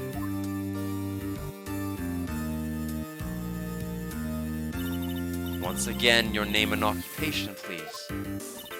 Little old me? Well, I'm the head nun of Hazakura Temple in Eagle Mountain. My name is Bikini. You got it? Bikini. Nice to meet everyone. But you don't appear to be wearing a bikini right now. Oh! The courtroom is the garden of holy judgment. Those with lechery in their hearts should leave this sanctuary at once. You want me to leave? No need to get your bikinis in a twist. Let me tell you, I'm a sight to behold in summer. Wahahahahaha. In any case, witness, I hear that you saw the crime take place on the night in question. That's right. I can still hardly believe it myself, to be honest. There's no way dear little Iris could do anything like that. Let us hear what you have to say, then. First, tell us about your own movements at night. Oh, that's right, he's Canadian. I forgot about that. The night of the murder. That night I was helping an acolyte with her training in the inner temple, but... well, as you can see, my back likes to act up violently. Oh, okay. It was a coffee grinder going on. I was like, what on earth am I hearing? So, I left Iris to help the acolyte and returned to Hazakura Temple. There's no bath at the inner temple, you see, and I needed a long, hot soak. It was after I had finished, just as I was heading back, that's when I saw it. I'd have to reread what she read, but she indicated going for a soak. But I don't think she would have. Not with the weather report saying, no. What did it say? Snow from 7 to 10:50, and then lightning from 10 to 11 p.m. You wouldn't have been soaking out in any hot spring, I guess, is what we have to counter with. It was just after I had finished, just as I was heading back, that's when I saw it. So it was simply coincidence that I found yourself returning to Hazakura Temple. Yes, you could say it's like you didn't even put the Godot connection. Yes, that's exactly what's going on. In case you're wondering why where he went, there he is. If my back hadn't been in so much pain, I would have stayed at the inner temple. That sounds like a pretty important statement she just made. There's only one problem with this testimony that I can see. And you're not about to fall at the first hurdle, now are you, Miles Edgeworth? Mr. Edgeworth, please begin your cross-examination. So I'll press in a moment, but I want to reread the testimony part about the spring.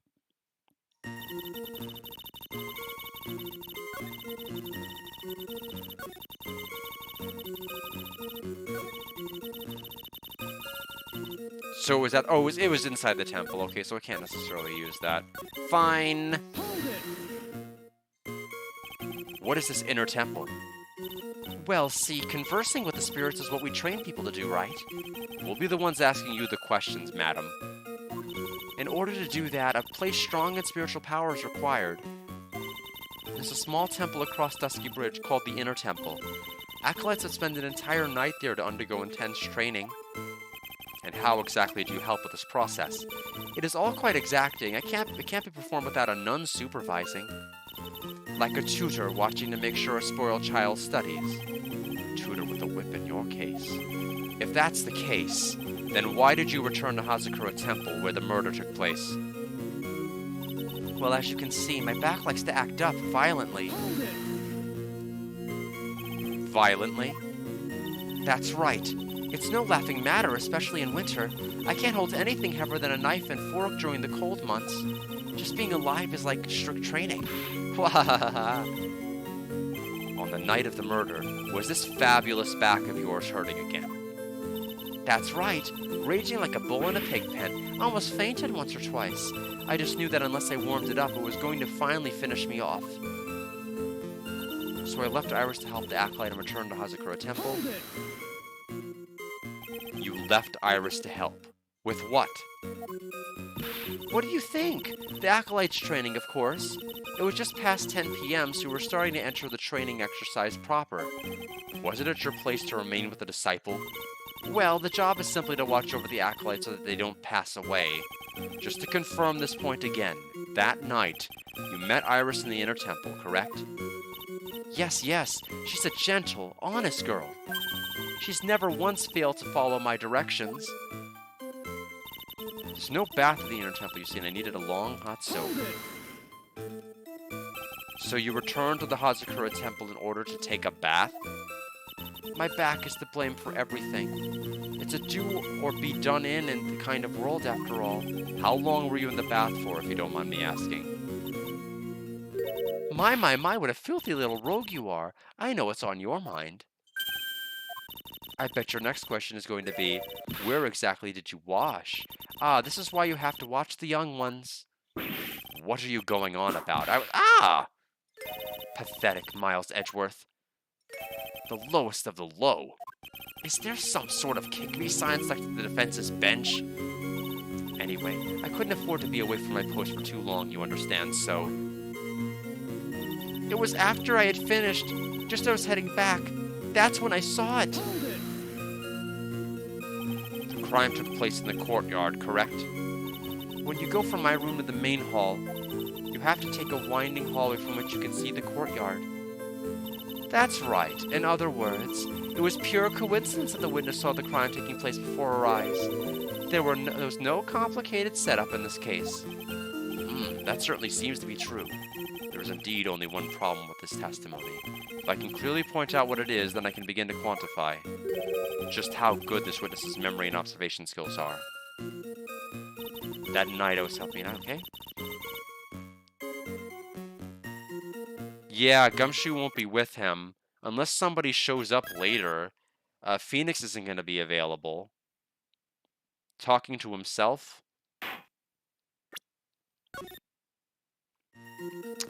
So here's my problem. I'm not spotting the very first contradiction of the case, which is not a good start. So let me read it carefully again.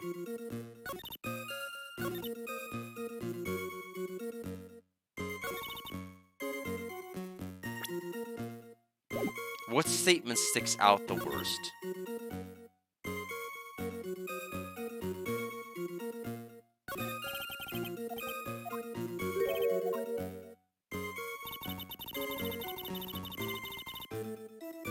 Oh, oh, duh. Oh, duh.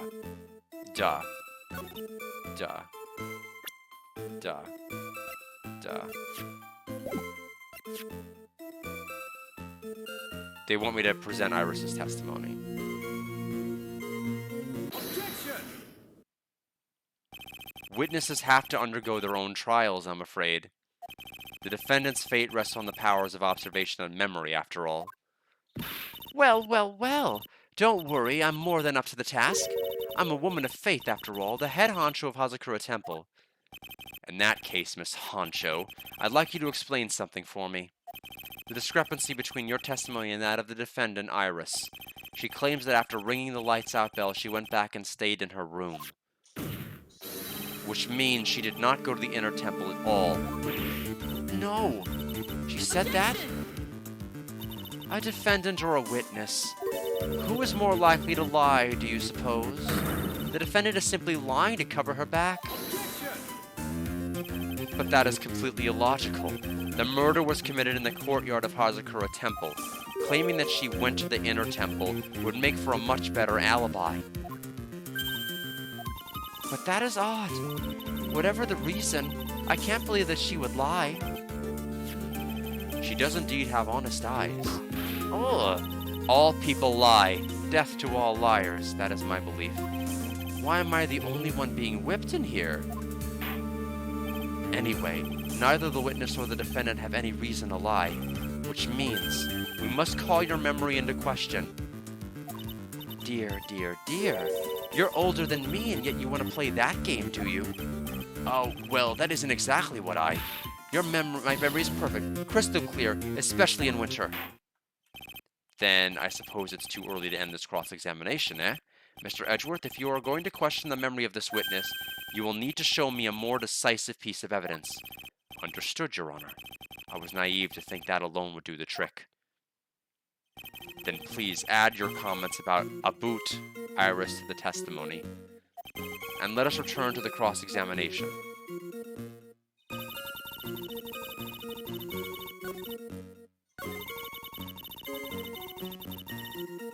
She came to the inner temple. She was dressed exactly as she had been at dinner. That's new. Hold it!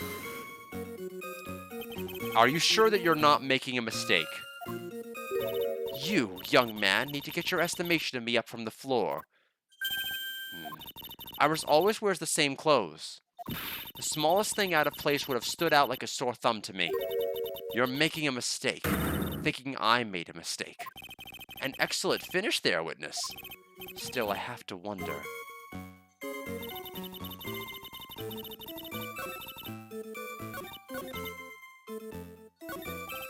Indeed, only one problem with this testimony. Think.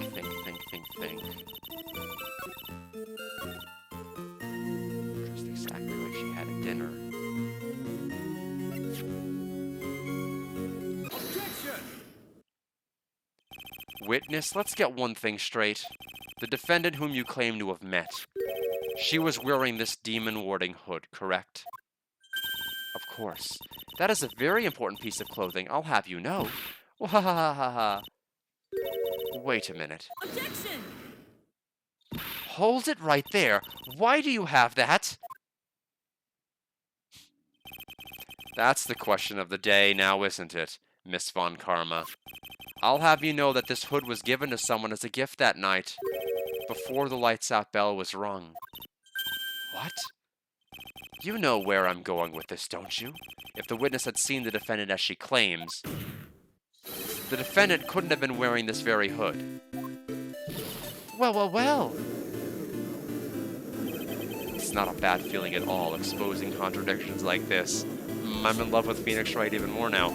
Now I understand that happy look on Wright's face every time he does it. Oh, you're looking at his happy expression now, are you? Order in the court. Witness your... Sister, this hood. You have spare ones around the temple, don't you? Spares? Well, I do tend to make too many of them. I see. A stockpile, a surplus of hoods, eh? Each nun is only given one hood. This should be the only hood that Iris owned. Then this is quite strange. Oh, if there was a surplus of hoods, then she could have worn one of those. There is no contradiction here. I'm sorry to break this to you, Miss Von Karma, but you won't get away that easy. Discrepancies such as this will sow seeds in any human heart. The seeds of doubt. Witness, while I don't wish to call your testimony into doubt, you must give every detail with precision. I'm not sure I'm comfortable going along with this. Sister, you shall continue with your testimony. Tell us what you saw after finishing your bath on your way back to the inner temple. Those seeds of doubts are sprouting in the judge's heart. They just need a little more stimulation to bear fruit. Contradictory stimulation, boy. What's that a phrase people say? After my bath. I finished my bath around 11 o'clock, and I thought I should return to the temple. 11, huh? So that was right around, yeah, so that's right around the time. And as I was walking back, I heard a noise from the courtyard. I took a look, and Iris was, oh, Mystic Elise, and with the sword, of all things. Mystic Elise was staying in the corner room, which faces out onto the courtyard. Wrong one. Wrong one.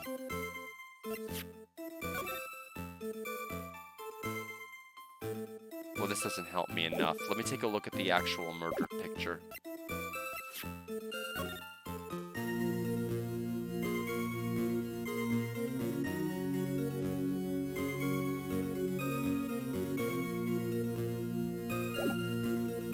Corner room which faces onto the courtyard. She was dead before, according to the autopsy, she was dead. So obviously the part we're going to have to contradict is with the autopsy report. Body health 10 feet after death. The stabbing I saw must have occurred after she was pushed out of her window.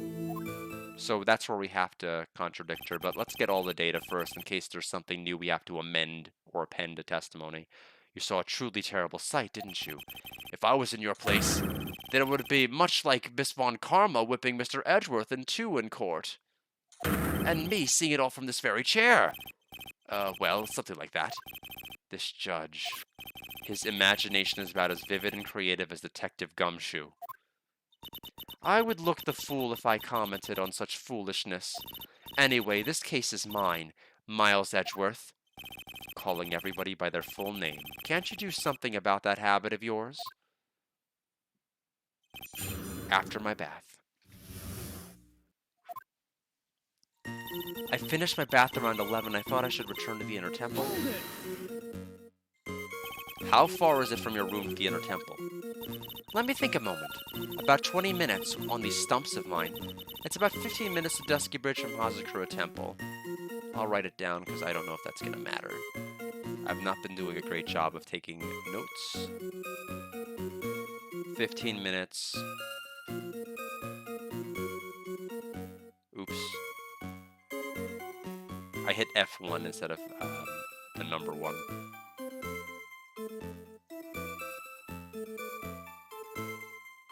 From temple. Got it. The inner temple is just beyond the bridge.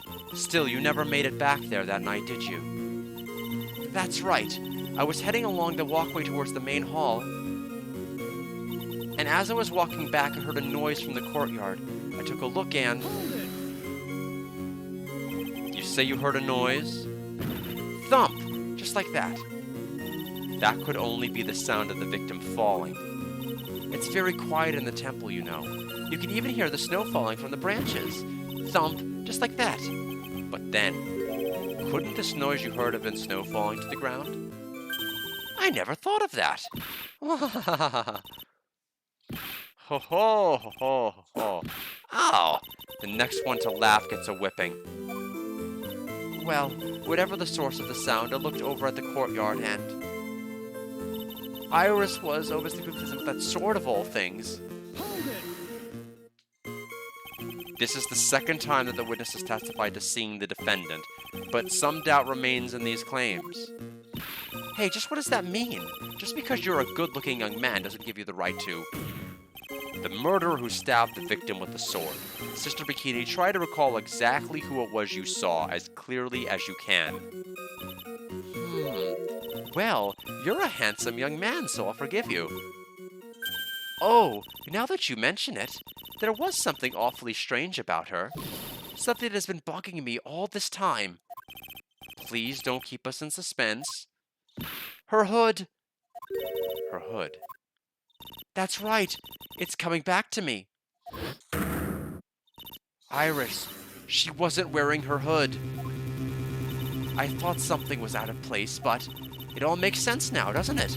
After all, she'd given that hood away to someone, right? Ha. You've dug your own grave, Miles Edgeworth. What do you say, Miles Edgeworth, Mr. Edgeworth? Is this testimony important? I mean, I'd have to say it is. I can't say it's not. This may initially appear to put me at a disadvantage, but I can't see any other leads at the moment. Your Honor, I'd like these new statements to be added to the testimony. Miles Edgeworth, if you want to hang yourself, you need only to ask. I'll gladly lend you my whip. Witness, add that statement to your testimony. No problem. Now that you mention it, Iris didn't have her hood on. So, maybe my contradiction about the time of death with the autopsy report, it's not time for that yet. That's not what matters. Saving just because I don't think I have in a while. Hold it! You are sure about that? Yes, after all, we always wear the same clothes. Ah, I don't mean because we're poor, you understand? There's absolutely no need to explain yourself. Anyway, she looked different from normal, so that really stuck out. Like me holding a whippet puppy instead of my whip. At least then it might bite you and not someone else. Iris didn't have her hood on. I'm sure of it. Very well. Now, please tell us about the victim, eh? Corner room which faces onto the courtyard. Hold it! The room the victim was staying in overlooked the courtyard, correct? Which means the victim's room was on the second floor? No, Hazakura Temple is a single-story building. But the mountain itself slopes downward, which elevates the main side of the temple, main gate side of the temple, and the guest rooms in the back, to about the height of a two-story building. I see. And the victim was staying in one of these elevated rooms, correct? Yes, I should know. I'm the one who carried her things to her room, after all. Thought you couldn't lift with your bad back? Okay. The stabbing I saw must have occurred after she was pushed out of her window. So what was the importance of adding it? Was it a red herring to have added it? I still think this is the statement that I have to present on.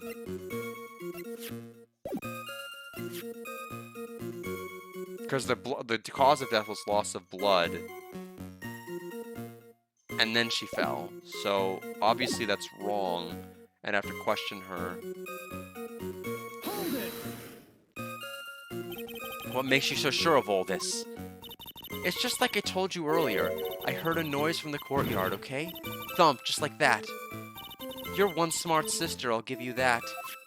The autopsy report states that the victim's body was covered in bruises, indicating a fall from around 10 feet in height. It appears that the witness was not mistaken then. Yep, I'm more than just a pretty face, especially in winter. I'm a woman of faith, after all, the head honcho of Hazakura Temple. There's only two of them working there. What's wrong, Miles Edgeworth? No snappy comeback remarks? It doesn't feel like she is lying. This is very powerful testimony, too. She claims to have seen the instant in which the defendant stabbed the victim. Yes, it does, and I'm like, I don't think it's the addition this time. And I don't know if there's ever one we've never wanted to add to testimony or that is bad to. It seems like every time they offer to add it to testimony, I'm just like, sure! There are only two things I can believe in right now. My client Iris and my own abilities as a defense attorney, which I'm not. I finished my bath around 11. I thought I should try. Okay, so we're back to here. Okay. Autopsy report. Objection! Impressive logic. That's what I'd like to say anyway.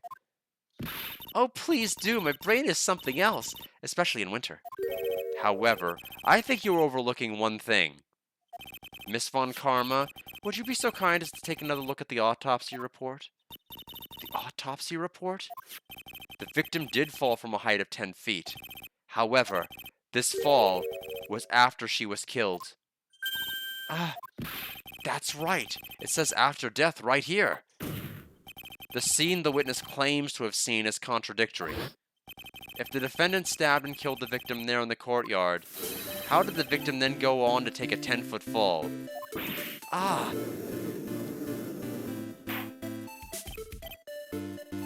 Yeah, I suppose that's true. I feel like at the time, I wonder which one it was that didn't matter as far as the alternate one. Order, because I can't remember it readily offhand. The victim was killed and then fell. If that's the case, then the victim must have been killed in her room. Don't you agree? That is the logical conclusion. Yes, that's right. The victim must have been stabbed by the defendant in her own room. And then she was thrown out of her window and down into the courtyard below. Was there any signs of a struggle in Miss Donham's room? She was stabbed with a sword. That would leave a blood stain, wouldn't you agree? Well, Miss Von Karma, was there any blood? Ah!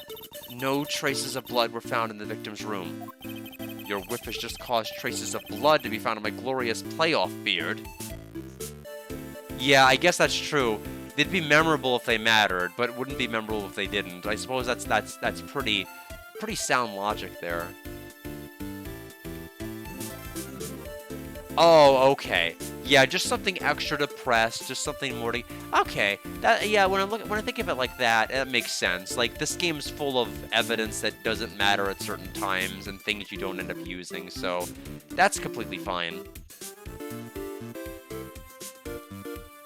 However, if there was no blood in the room, then your claim that... Oh, I'm sure there's no need for me to go over this, as I'm sure Your Honor is well aware of when a stab wound produces the most blood. When it produces the most blood, very little blood is actually lost at the moment of a blade's insertion. If you want to talk about when the most blood would be lost from a body, that would be when the blade is removed. Indeed. With the weapon still in place, it acts like a lid on the wound. Oh, stop it. Your prosecution side is showing Edgeworth. Stop. That's true. With the weapon still in the body, there wouldn't be much bleeding. A perfectly reasonable line of thinking. We have come to a conclusion then. The victim was thrown out of the window with the sword still in place. This removes all of the contradictions. Order! I must admit that this is a probable version of events. I'd expect no less from Franziska von Karma. She locates and takes control of every vital point. It seems that we need a clearer testimony from the witness. Remove all supposition on your part and tell us only the truth, please. Witness, please, remain standing on the crate. Don't go selling me short now.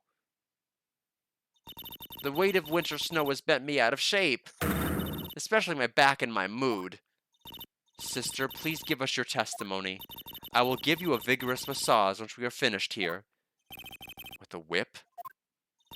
Oh boy. All right. Further details. Okay, we're in the home stretch, it sounds like, according to the music. When I looked across at the scene, the sword was already in place, at least with this witness anyway. Thinking about it now, I didn't actually see her stab Mystic Elise. Yeah, she probably pulled the sword out and the blood spray happened.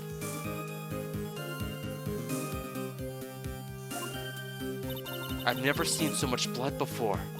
That's when I fainted. You can't blame me, can you? And when I awoke, Mystic Ami was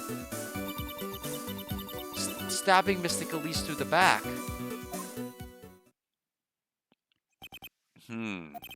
This all confirms Von Karma's theory. Von Karma strive for nothing but perfection. Putting together such facts is nothing for me. You should know that, Miles Edgeworth. Perfection is an impossibility, Franziska Von Karma. And I'm here to teach you just that. Further details? Press. Hold it. At that time, was the victim bleeding? Well, I was very shocked to be seeing all of this, of course, so I'm not entirely sure, but I don't think I saw any blood, not then. I'm sure that you didn't. The weapon was acting as a plug in the wound. In any case, let's be clear on one very important point. Did you actually see the instant in which the victim was stabbed? Thinking about it now, I didn't actually see her stab Mystic Elise. Think carefully, this is very important. If it's Iris we're talking about here, I'm thinking for all I'm worth. No, when I looked over, the sword was already in Mystic Elise's body. It might not be conclusive, but this testimony supports her theory. The victim was stabbed in a room and then dropped into the courtyard. I think this proves it rather well, Miles Edgeworth. I've never seen so much blood before. Hold it. So you're saying that you saw the victim's blood? That's right. Some of it had splattered onto Iris, too. When the defendant was arrested, she was meditating in a room, and her blood-fleckled clothing was neatly folded in the corner. What? Her clothes were blood-flecked as well? That seems quite conclusive to me. What should I do? Press this point further? Press further. Going back to your previous statement, you said that you saw little bleeding when the victim was stabbed, but now you say you saw the victim bleeding? Well, I say that what I saw is what I saw. What did you see? Maybe I didn't see the poor woman getting stabbed, but I saw the girl pull the sword out of her, plain as day. Pulling the sword out? Well, it wasn't exactly pulling, it was more like it came out. Witness, you will add this statement to your testimony. Oh, was that important? More important than you can imagine. Punch of the butt was smoothly drawn out. Smoothly, you say? You're saying you saw the sword smoothly slide out? That's right. The whole thing happened right next to the gold statue of Mystic Ami. Mystic Elise was on the ground and Iris stooped over her. So the contradiction is clearly going to be, does this look like a sword you could pull out smoothly? I don't think so. I don't know. Is that really it? The sword was buried up to the hilt. Oh, okay, well that's the contradiction. When Iris stood up, the sword in her hand just slid out of Mystic Elise's body. It slid out from that gaping wound. It goes without saying that if the sword was removed, there would be bleeding. Nothing out of place here. If that's really the case, is that really the case? I can't help but feel that something about this testimony is very out of place. That something which couldn't possibly have happened appears to have happened.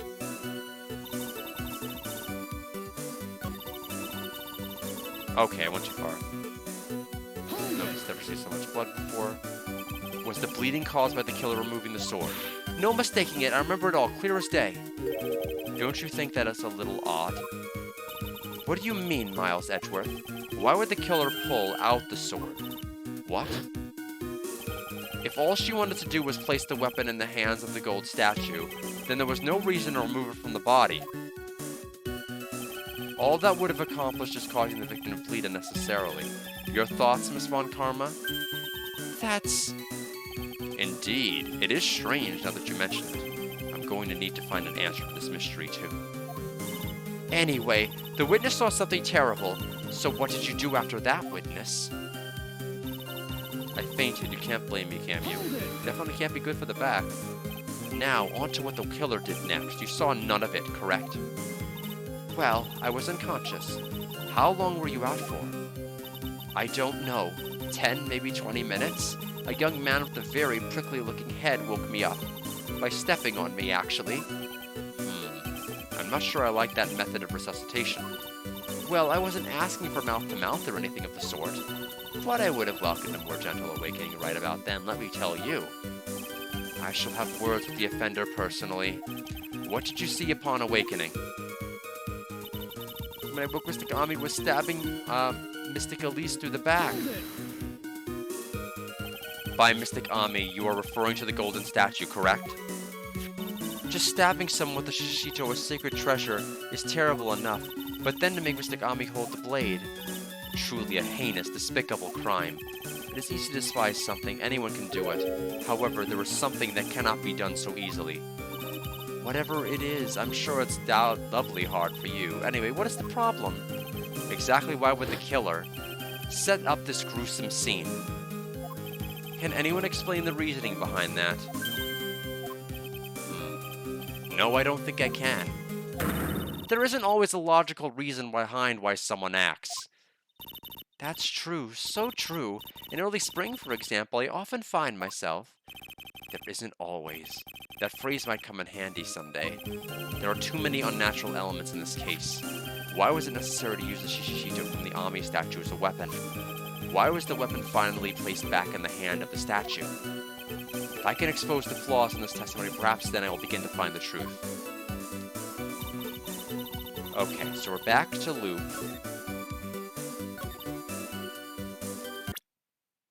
So they say up to the hilt. That's the portion that is a lie.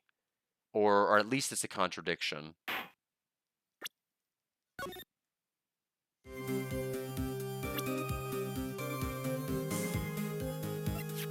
Objection! Sister Bikini, you're a reliable witness. At least I'd like to think so.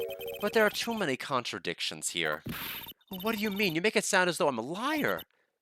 But you're a handsome young man, so I'll forgive you. What contradictions are you talking about? In the scene that the witness claims to have seen, the weapon was thrust up to its hilt into the victim. Furthermore, the killer withdrew the weapon smoothly from the body.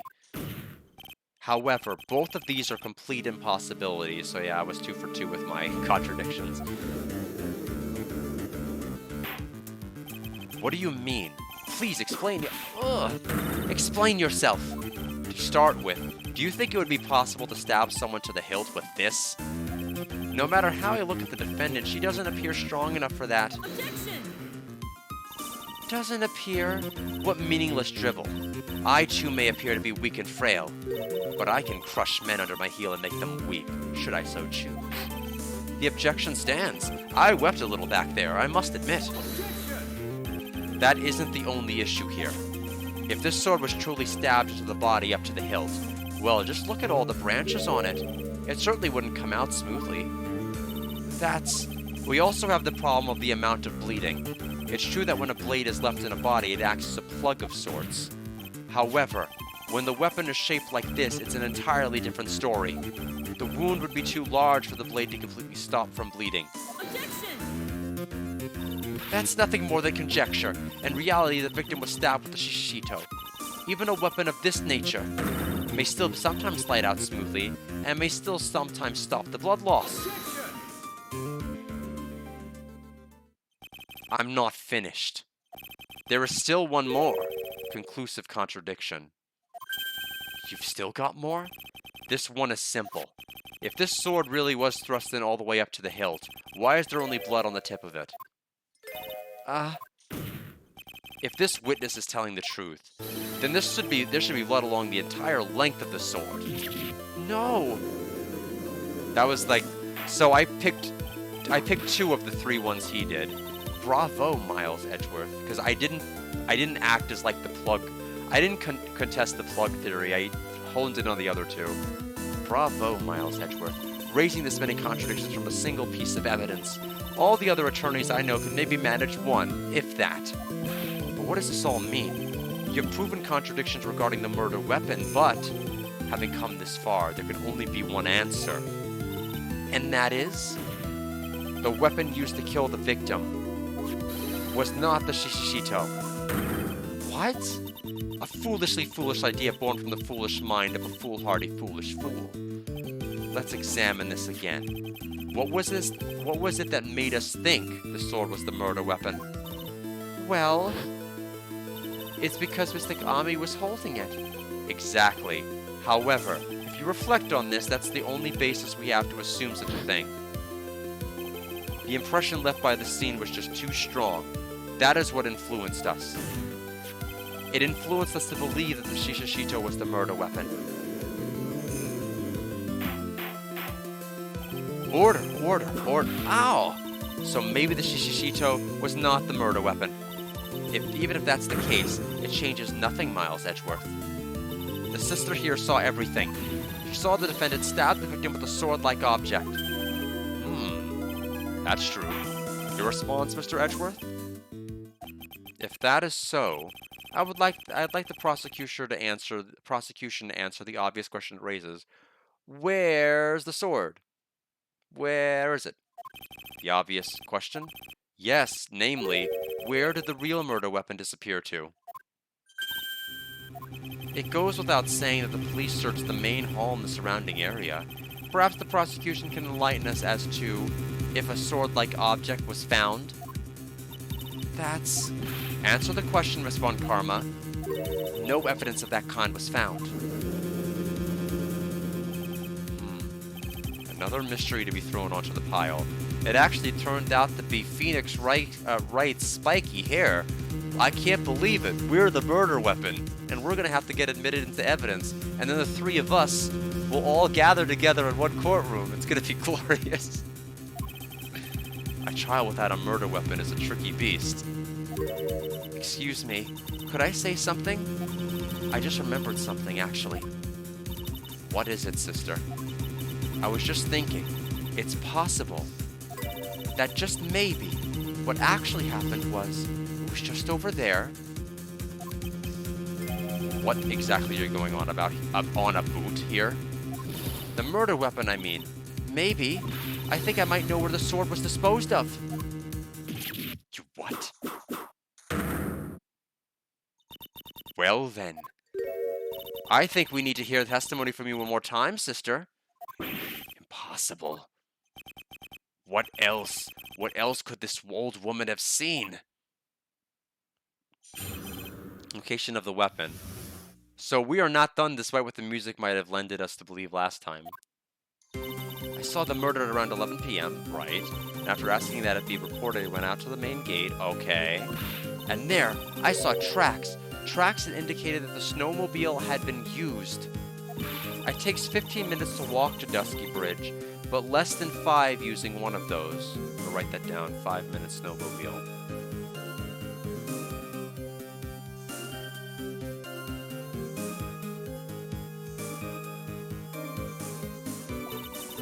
Yes, she's going down swinging, all right. Maybe they threw the weapon into Eagle River and came back while I was knocked out. Iris could have done that. She can drive a snowmobile after all. Witness, please tell us everything you know right away next time. Well, I'm not in the best of shape, but with my back and my age, you know. Quite. There were indeed snowmobile tracks in front of the main gate. Here's a photograph.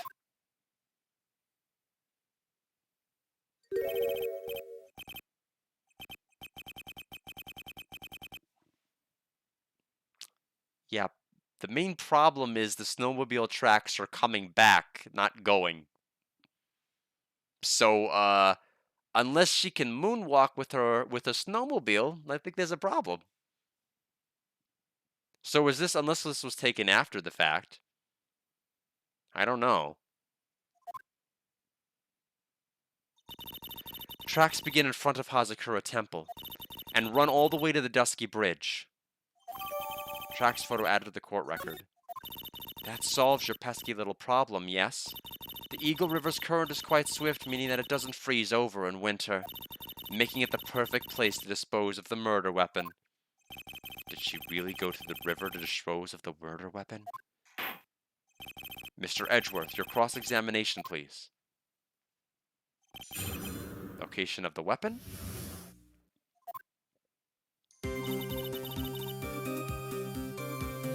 Press about the 11 p.m.s. You are sure about the time? Yes, I was worried about it after all. Why was that? Because I have a strong sense of responsibility, especially at this time of year. The acolyte was being doused in freezing water at the time. I couldn't very well take it easy in the bath all night now, could I? So at 11 I decided to leave Hazakura Temple. Her estimation of the time seems reliable, at least. Please continue, sister. And after asking that it be reported, he went out to the main gate. You asked Phoenix Wright to report the crime, correct? Right, the one who trampled me. It seems she is the type to hold a grudge. There isn't a phone in the main hall, so I sent him to the bridge. Phoenix Wright. He didn't even have a cell phone on him. He had forgotten it at home, apparently. What a naive boy, as always. Not only do I always carry my phone, but I always have my whip in hand, too. Anyway, I was really scared, and it was taking him a while to get back, so I thought I'd go out by the main gate for a spell.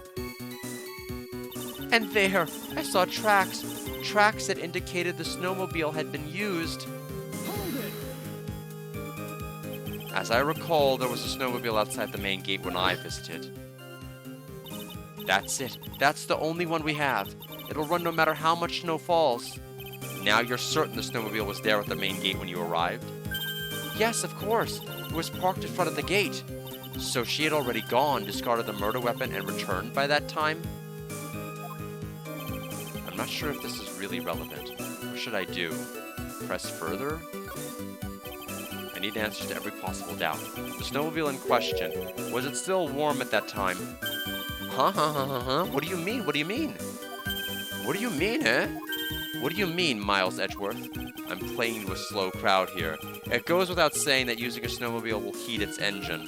If it was still warm, then it means it was recently used. Ah, I see. Never thought of that. That's right. I overlooked that too. Of course you did.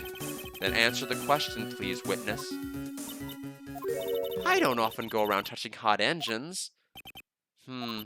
However, now that you mention it, there wasn't any snow on it. Snow? Yes, for some reason, only the snowmobile wasn't covered in snow.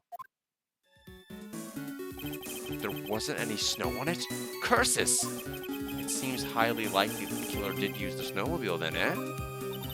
How long does it take to get to Dusky Bridge by snowmobile? 15 minutes to walk to Dusky Bridge, but less than 5 using one of those.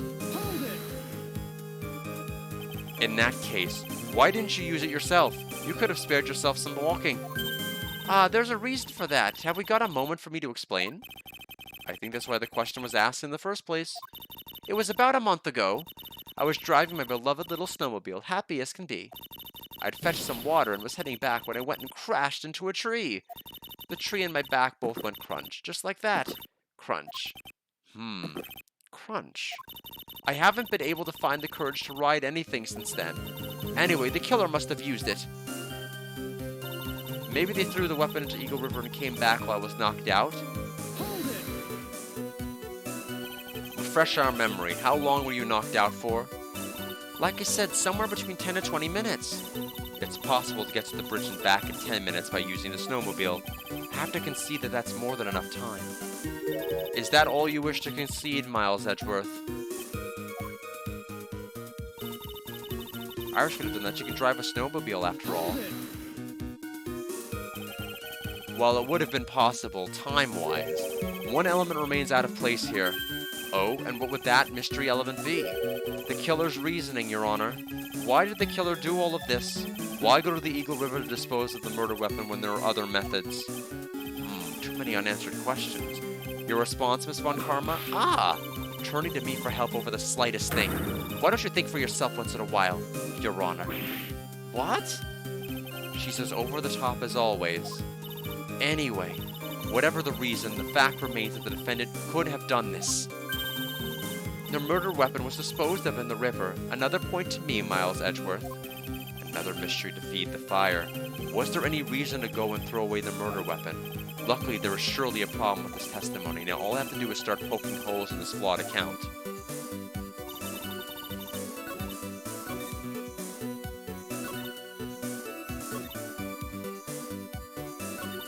Okay.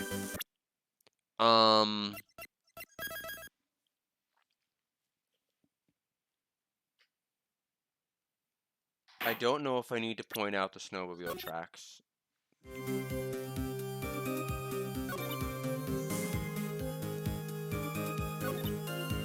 Because there's tracks coming back, but not tracks going. And the weather report indicated that there was only going to be snow from 7 to 10:50.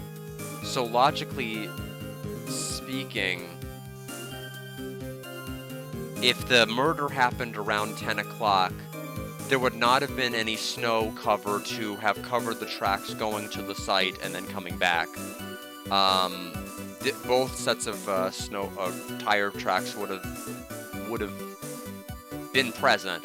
There would not have been any interim snowfall in the meanwhile, because the snow stopped. So I do think I have to present the photo of the snowmobile tires now.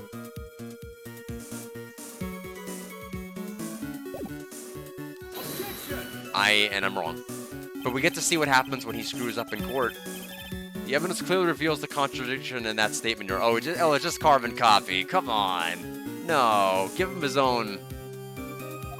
Unfortunately, I'm afraid I can't accept that. Well done, Your Honor.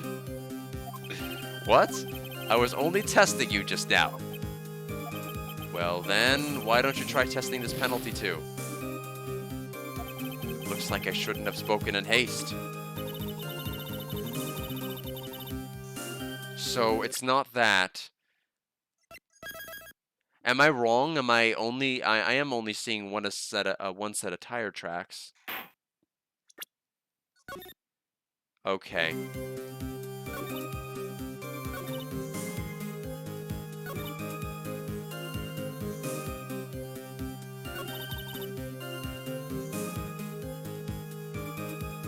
So I don't know. There's too many statements that I could potentially present it at. Okay, this is the one. I admit this photograph proves something. It proves that the snowmobile was used on the night of the murder. You finally accepted the inevitable, it seems, Miles Edgeworth. However, if what the witness says is true, why is there only one set of tracks? Really? Just... And 1, and 2, and 3. Just every statement other than the one you picked. All of them would have worked. What do you mean? Iris left Hazakura Temple, threw the weapon in the river, and then returned. If this was the case, then naturally there'd be 2 sets of tracks in the snow.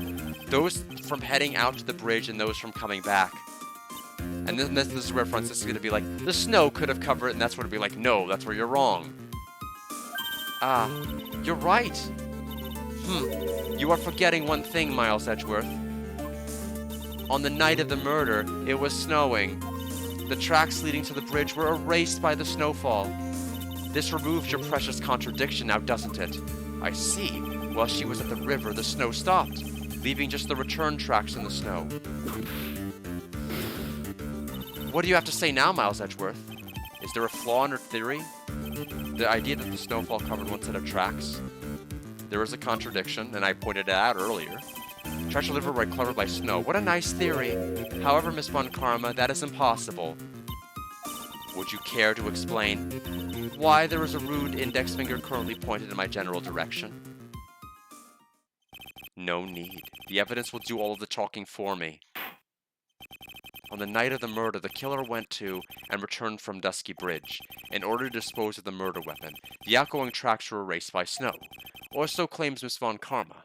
Mr. Edgeworth, present your evidence to the contrary, eh? That the outgoing tracks were not covered by the snow. Weather data. Take that. Witness, please tell us again what time it was when you witnessed the crime. Like I said, it was around 11. Of course, this means that the weapon was thrown away after that time, correct? On that note, please take a look at this data. It is the weather report for the Eagle Mountain on the night of the murder. The weather report? Snow started to fall at 7 p.m., but it stopped at around 10:50. Therefore, when the sister witnessed the crime at 11, the snow had already stopped falling. It is impossible for any tracks made after that time to have been covered up. Ah! Order! Order! Very well then. It looks like Miss Von Karma's claim has been snowed in. The trouble with Snowball. It looks it's too soon to be closing the trial due to snow. Miles Edgeworth, how pathetic of you to rely on the weather of all things. Answer me this then. When is a weather report ever correct? Ah, no. You've got it all wrong. This isn't a forecast. This is actual data. Ow! Forecast data, all weather reports have some inaccuracies, and may have still been snowing in the vicinity well past 11 p.m. It's true. We cannot be totally sure, eh? What? How did she pull that off? It had stopped snowing at Hazakura Temple when the murder took place. We need to provide conclusive evidence of this. I've come this far. There's no turning back now. Very well. I too cannot allow any doubt remain concerning this testimony. Alright, let's interview the son. You can't back down, can you? Such a perfectionist, Miles Edgeworth. Very well then, Mr. Edgeworth. Where is your evidence that it had already stopped snowing when the victim was killed? Oh shoot, I can't save now.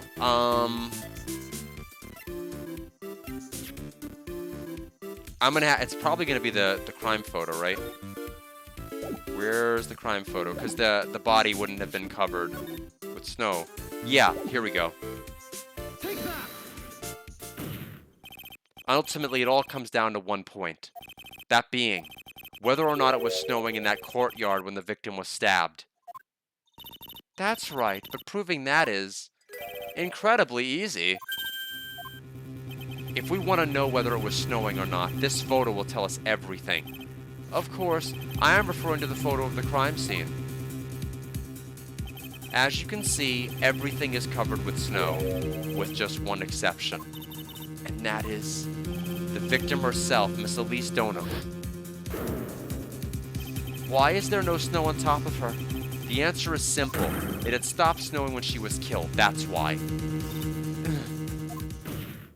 In other words, if the killer really did go to the Eagle River to dispose of the murder weapon, then in this photograph, there should be two sets of tracks.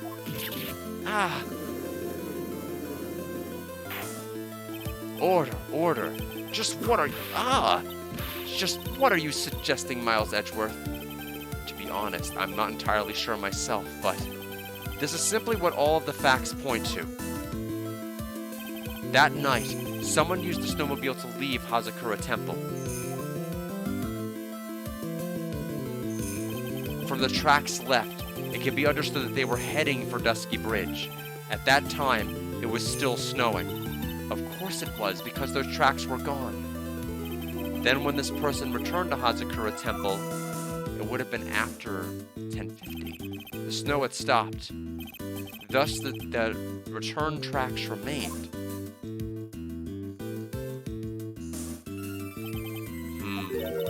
Can I say something? This all sounds a bit fishy to me. What does, sister?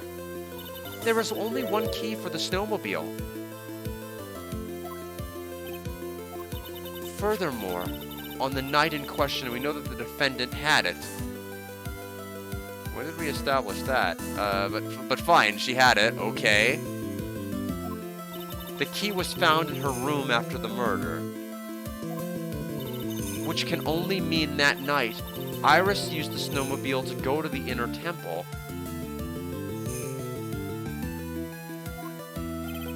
But Iris said that she never went there.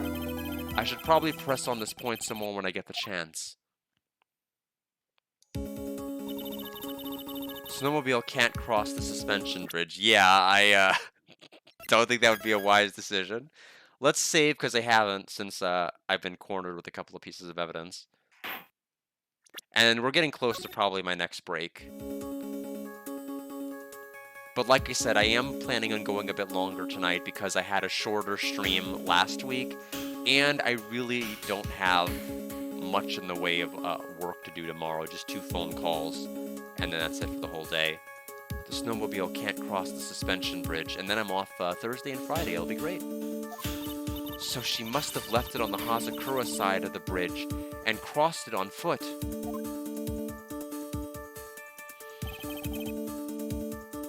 That sounds right. But what's odd is when I left Iris and returned to Hazakura Temple,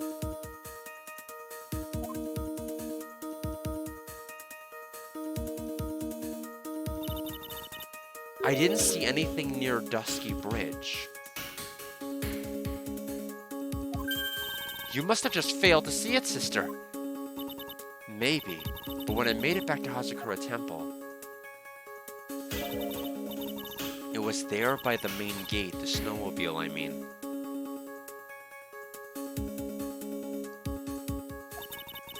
I know what I saw was covered in snow, too.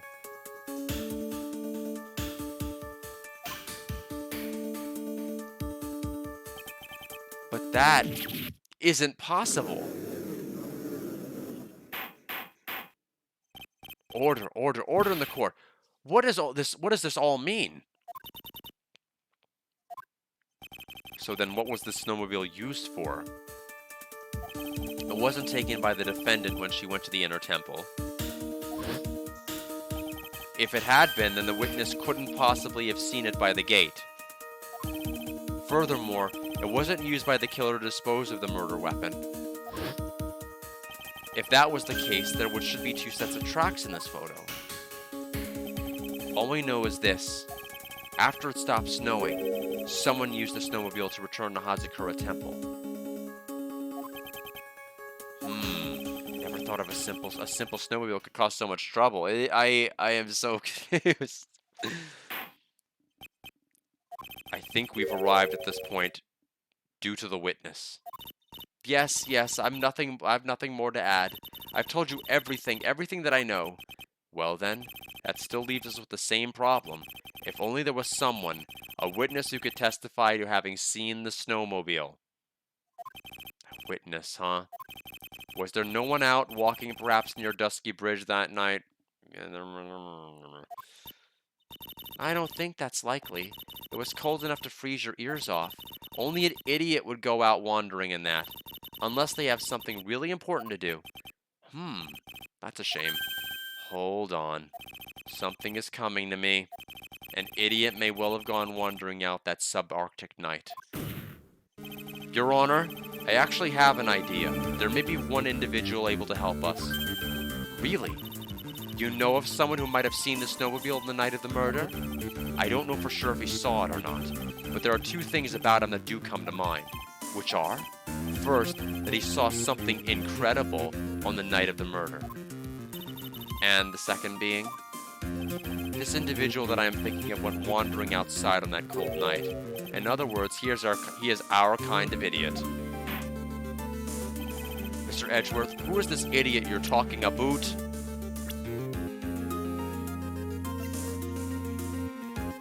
Larry Butts, age 25. My friend since grade school, remember that. Okay, so that part's the same. Franziska von Karma, age 19. My mentor, Manfred von Karma's daughter. Born, raised in Germany, prosecutor at 13. Take that! This guy must be a product of Jean-Luc de Laluc's Guide to Obnoxious French Painting. This is Larry Butts, the student of the victim, Elise Donham. Her student? Interesting. Why was he wandering on the night of the murder? That's... I could tell them all about his designs for Iris. But it may cost us his credibility as a witness before I even call him. He is, after all, an artist. He was perhaps searching for something in the snowy scenery that would move him, although I cannot guarantee that this is the reason. And so, this unfortunate, unreliable-looking man, what exactly was it that he saw? I intend to extract that from him right here in this courtroom. Summon this young youth as a witness immediately. I have no choice, do I? I believe he is in the gallery for this trial. It will not take long to summon him. Makes sense because Iris is here. Very well, Larry. You may have escaped me yesterday, but today I'm going to get everything out of you. Ms., welcome. Hope you're doing well. We are on the final case. As for how many days we'll be on the final case, I have no idea. The court will now adjourn for a 20-minute break. Sounds good to me. I won't be gone quite for 20 minutes, but I am going to take another mandated break. So everybody hydrate, and I shall return momentarily.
All right. Welcome back, everybody.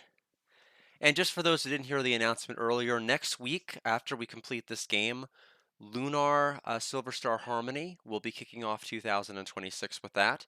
After that, we have Cosmic Fantasy 4 on the Nintendo Switch, and at some point I'll give an announcement about when I feel we're at the point where we can start putting the redeems back into rotation. I don't know exactly when it will be yet, uh, but Mekaraviva, you have been forgotten. You have not been forgotten. I said that the redeems every game that people have redeemed your DigiCarrot game the Goodbye Volcano High that is still planned. I have not forgotten. There, it's on a list along with the Castlevania uh, Lament of Innocence. And actually, it was Curse of Darkness. We played Lament of Innocence. Curse of Darkness was first, followed by yours. You've not been forgotten, I promise. It's just that the rotations, because the way I was thinking it is that the only way to have it back in here would be one game that I did, and then one game because it was either like I either stream one game one time a week, and the other person's another the other day one time a week, and I'm like that doesn't seem like enough. He liked it, my fun. Good. I don't know if I have any more of them. We'll see. But in any event, I haven't forgotten the game. I've been actually quite curious to play it because I think they might have actually revised the translation since I think it was initially announced. I'd have to double check because I think it came back up on CD Romance as being like another updated version. So maybe it's good that we waited. But in any event, that is still coming in 2026. I promise. I just have to feel out what 2026 is going to be like a little bit more with my calendar. But chances are we're probably going to be hitting that, I would say probably around February. If I had to guess, that's likely where we're going to be at with having it back into rotation.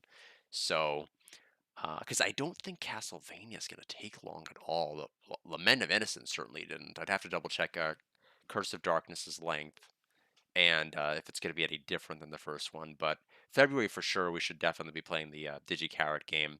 And then I think those are the only two that were redeemed. I can actually consult my list. Oh no, I can't because it's on the other computer. Let me actually grab that, and I can take a look at my game list for 2025, which is actually going to have to be called Game List 2026 pretty soon. Yeah, so game. That's actually Game List 2024. What on earth?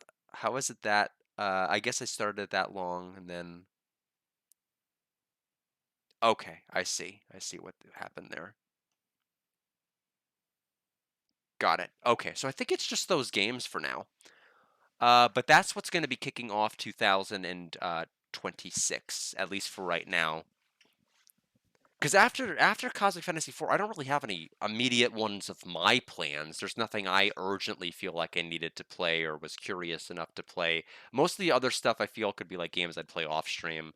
I'm always looking for those games that I think I might get something out of on stream by streaming it, rather than just kind of boring RPGs that are just slops that I can just play and play on my own.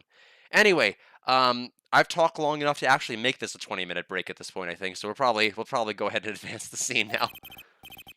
Miss Von Karma, please see to preparing the next witness. Yeah, we're with Castlevania. I'm almost always gonna go completion. Excuse me, not completion. But just that was poor phrasing. When I said completion, I meant to the game's completion, not completionist. So I was just gonna go to end credits for the main game, which I would say, yeah, it's probably gonna be like 4 streams max, unless I'm really bad. Understood, Your Honor. Good. Well then, court is now in recess. To be continued.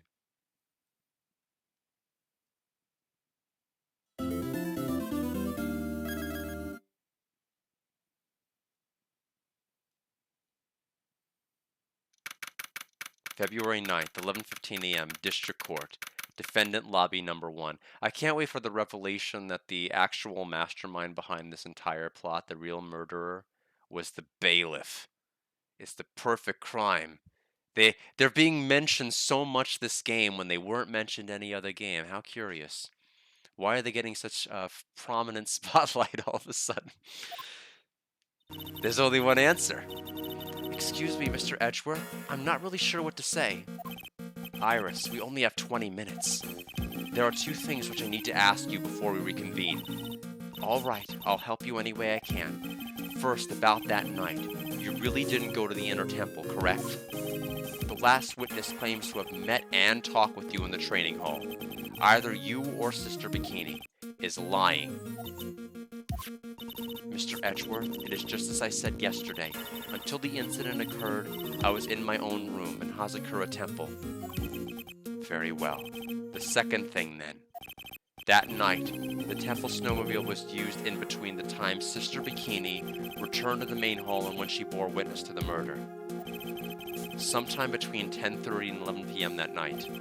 Were you the one who used the snowmobile? There was only one key for the snowmobile. The only person who could have used it was me. So it was you. But why? What made you go out to the Dusky Bridge? I'm sorry, Mr. Edgeworth. How many? 5? Oh. Iris, I can't tell you about that yet. Yet. Not until her safety is confirmed. Pearl? I mean, it's always got to be somebody in this family that has to get in trouble. Her? The safety of the acolyte. The acolyte, huh? She must be talking about Maya. Oh, I guess Maya. Okay, Maya. We still don't know anything about where Pearl is.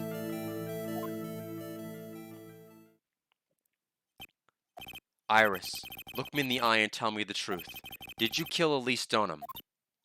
No matter who or what may come, I could never take a life. As I thought.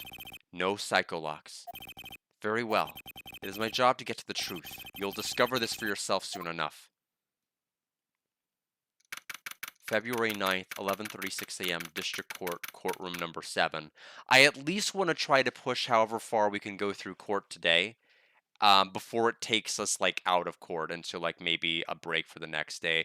I think even, I don't know, I don't have much going on tomorrow. If it's, like, a logical stopping point, I'll stop there. I do think it is cute, also. At first they said psyche lock, and I'm like, oh no, he's actually calling it a psycho lock. Court will now reconvene. Miss Von Karma, where is the witness? During the break, a man was detained for suspicious behavior in the gallery. Suspicious behavior? He was sketching something very intensely. Dare I ask what the witness was sketching when he was being detained? He drew a terrifying woman, armed with a demonic face and a vicious whip. I can only presume that his intention was to capture... Anyway, it's time to drag this pathetic excuse for an artist before the court. Laura Stoneham, I hope you're ready. Get in here! It would seem that whip is going to see plenty more use today. Ouch! Your sketch is in contempt of this court. Hey, I was just artistically Ow! You tried to run away from the bailiff who was trying to hand you your subpoena, correct? Look, I'm nothing but a fledgling artist trained out in the out in the mountains. I'm only down here in the city because I ran out of green paint. Well, to use the technical term for the color, viridian. Larry, this isn't an art store, now is it? I know, I graduated junior high, okay? Look, art is all about working in the fields, isn't it? Working in the fields? I presume he wanted to say field work, I hope. That's it. Thanks, buddy. It's kind of sad that I was able to understand his mangled trade wreck of a sentence. I just happened to stop in here and found a wonderful new model. So see, I've got nothing to do with the trial, at all. I expect all of your faces to be red when you realize this mistake, bright red. Or to use the technical term, Crimson Lake. Ouch! Ow, ow, ow, ow. Stop your pathetic blabbing and testify like a man. Refrain from whipping me, Miss Von Karma. Cross-whipping is as bad as cross-checking. Witness, that was all your fault. Testify now. This is almost too much for me. What I saw. I was at that lodge out in the mountains, looking up at the stars that night. I walked to the bridge a number of times, but I didn't see a snowmobile. We didn't even... What? I didn't meet anyone at the bridge that night. The girl I was waiting for didn't show up. My teacher died on me. I'm all alone now. Aren't I edgy? Didn't even ask about the snowmobile. Witness, please refrain from talking directly to the lawyers during your testimony. I'm just a nobody, nothing but a small worthless man, aren't I?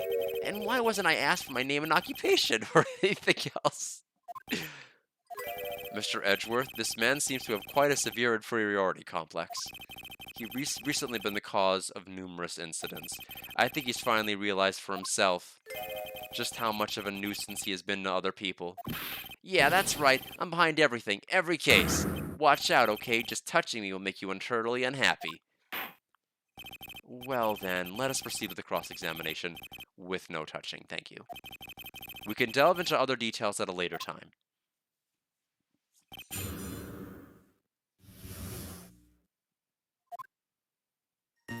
I was at that lodge out in the mountains, looking up at the stars that night, and will press...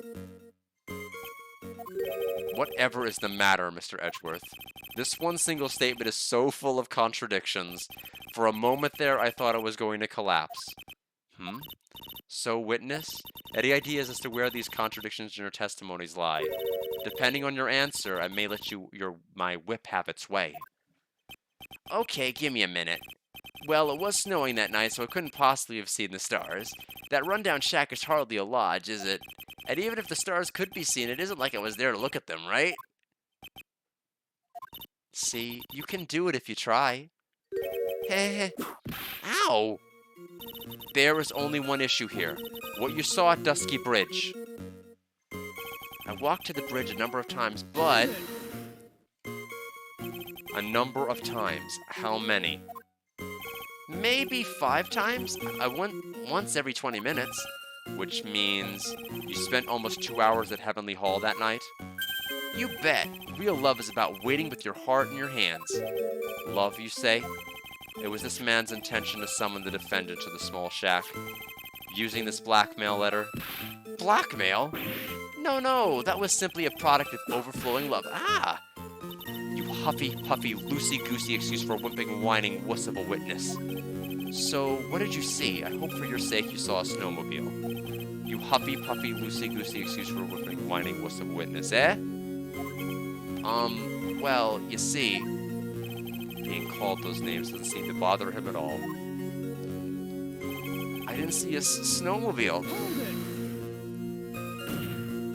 it. Larry, you really didn't see it? Hey, no need to hit your desk. I can hear you. I didn't see it. I didn't see a snowmobile. Larry, say snowmobile for me, please. Snowmobile? If you truly have nothing to hide, then why are you stammering like you just flew over a cuckoo's nest? Shut up! What is this? I don't know. Don't ask me. It seems that I'll need to start from a more obvious contradiction. I'm going to strike the blow that he will finally get him to spill the beans. I didn't meet anyone at the bridge that night. You didn't meet anyone. That's right, because I've got nothing to do with this. And I'm just here to buy some Viridian paint, okay?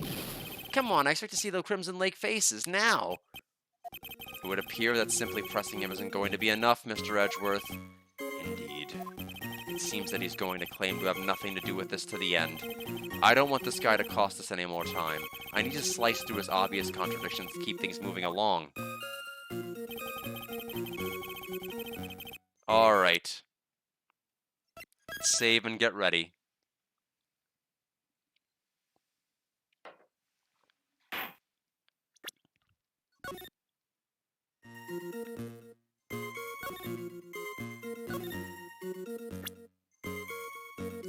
We aren't able to incorporate her testimony about it, right? From Main Gate to Dusty Bridge.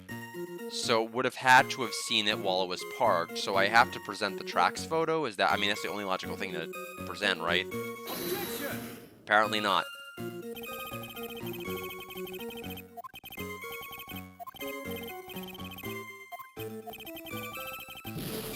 You're trying to play mind games with me. Pretty good. It appears I have yet to adjust to being on this side of the courtroom. Is a pretty good line. I do like that. Seems to fit. I didn't meet anyone on the bridge that night.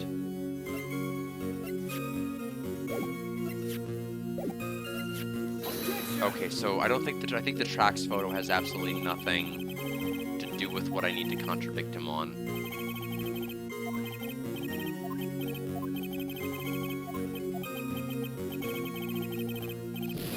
Let me take a look at it from a different angle here. The problem is he just gives so much garbage, it's hard to know what's actually important to press him on and actually contradict him on.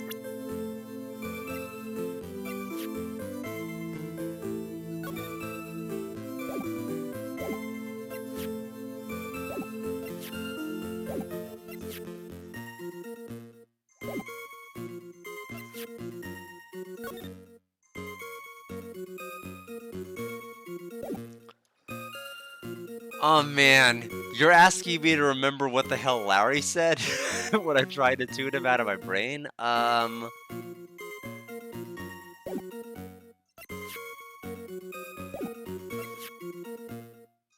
mean, it made it sound like...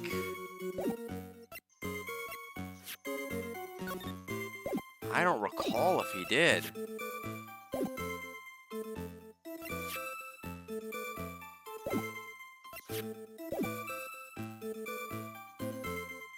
Or do I just present a... that's not what I wanted to do, but sure. So... I meant to hit the present button thinking it would open up the people in the court record, so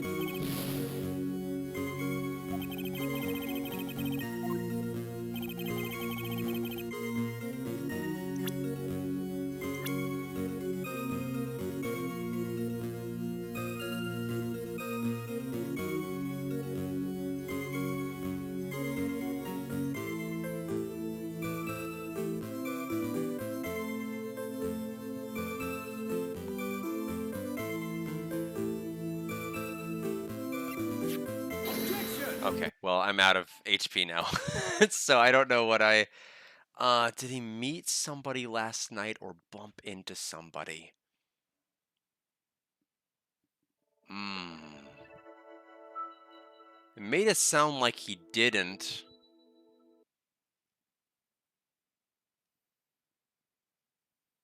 We ended up I'm assuming last night would be before we talked with him earlier.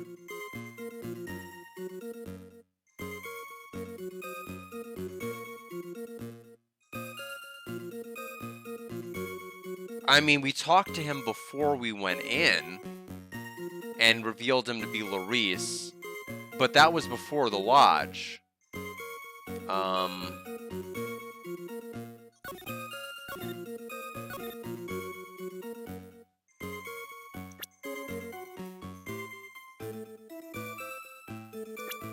oh, the whole reason. Oh, right, the phone call. God damn Objection! it.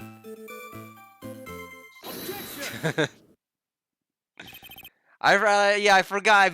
I forgot all about the whole reason that Edgeworth was called here in the first place. Larry Butts. I can understand why you might want to throw your old life away. You're pretty pathetic, and you cause all sorts of trouble. I'm sorry, but having realized just how much of a nuisance you've been, that could be considered a step in the right direction. Edgy, are you trying to console me? It certainly doesn't sound that way to me. However, I cannot forgive you for simply turning away from the incidents you create. Wow, you're totally pinning this on me. Now then, let us talk about the night of the murder. Sister Bikini, after seeing the murder take place, asked Phoenix Wright to report it. Thus he headed for the public phone by the bridge. There he happened across a certain nefarious individual. You, Larry Butts. That's right. Me in the flesh. Listen carefully, witness. It doesn't matter if you change your name. So long as you remain pretty pathetic, you will continue to cause these incidents. That reality will not change. But what do you want me to do then? Larry, what you need to do is change your inner self. What you saw that night. Testify truthfully. That is all you can do for now. Edgy. I think I finally woken up. Well, I guess I could still be sleeping. But anyway, I'll do it. I'll testify. Well, I'm not sure this will go especially well. Yeah, I completely was blanking on the fact, like, of the entire Phoenix Wright plot at the beginning of this before Edgeworth was summoned. I'll ask again, and that's why I was like, it sounds, I don't know if we met anybody. I didn't hear anything. And I'm like, oh yeah, we were literally there. I'll ask again then, witness. What did you see on the night of the murder? What I saw, part 2. I went to the shack at around 9, so it would have been around 10:30 p.m. I was lying under my bedding when a white flash almost blinded me. That matches my understanding. I looked out the window, and Dusky Bridge was on fire. There was still some thunder, but I went right away to check it out.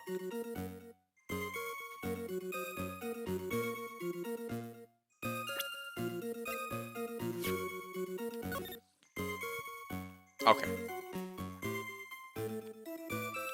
He said he woke up at 10:30 though, right? Lightning struck at 10:45. So his timeline's a bit off.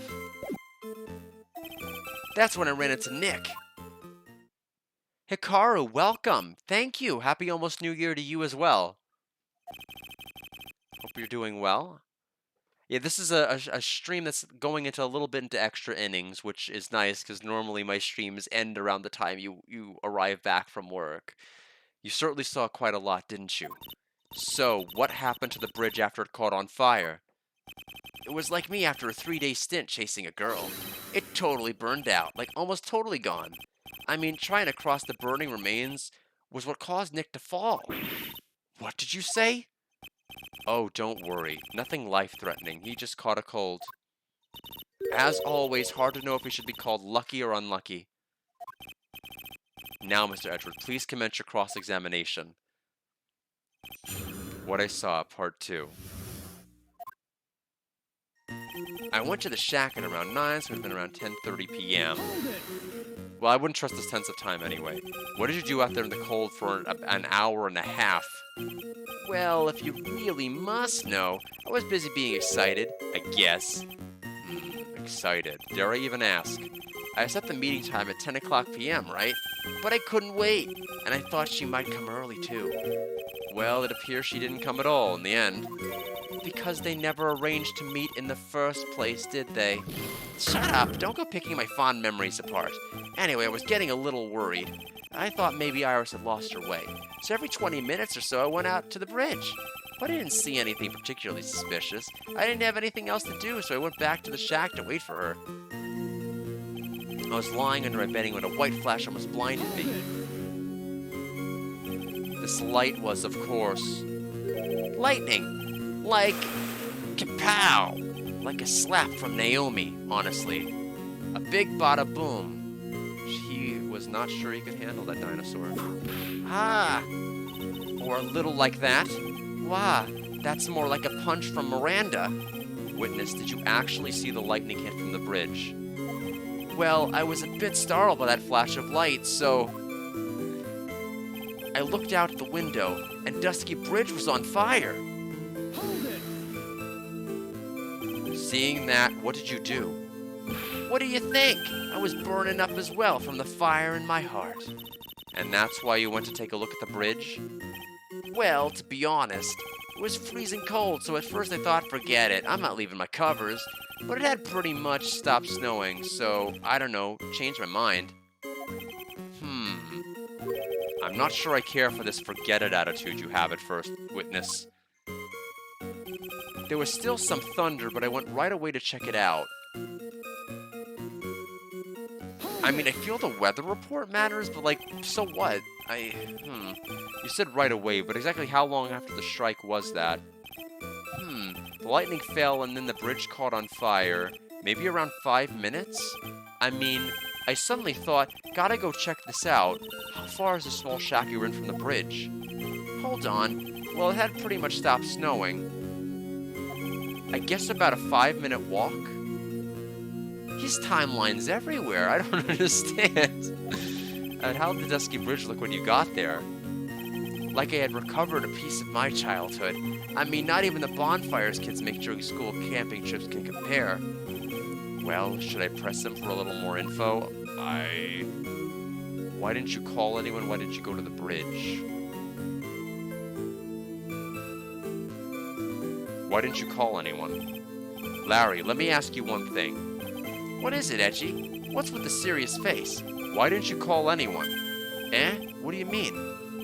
Normally, when faced with a towering inferno, one would try and tell someone. There's a public phone right by Dusky Bridge, correct? Well, of course I thought of doing that. So then, let's hear why you didn't. Huh? Yeah, okay. A reason. My reason. It isn't that I didn't try to tell anyone, I just didn't have time to, okay?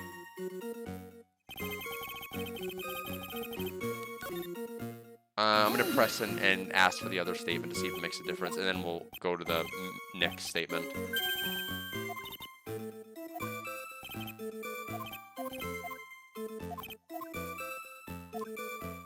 Why didn't you go to the bridge? So you suddenly thought to check out the bridge. Does this mean that you initially had no intention of doing so?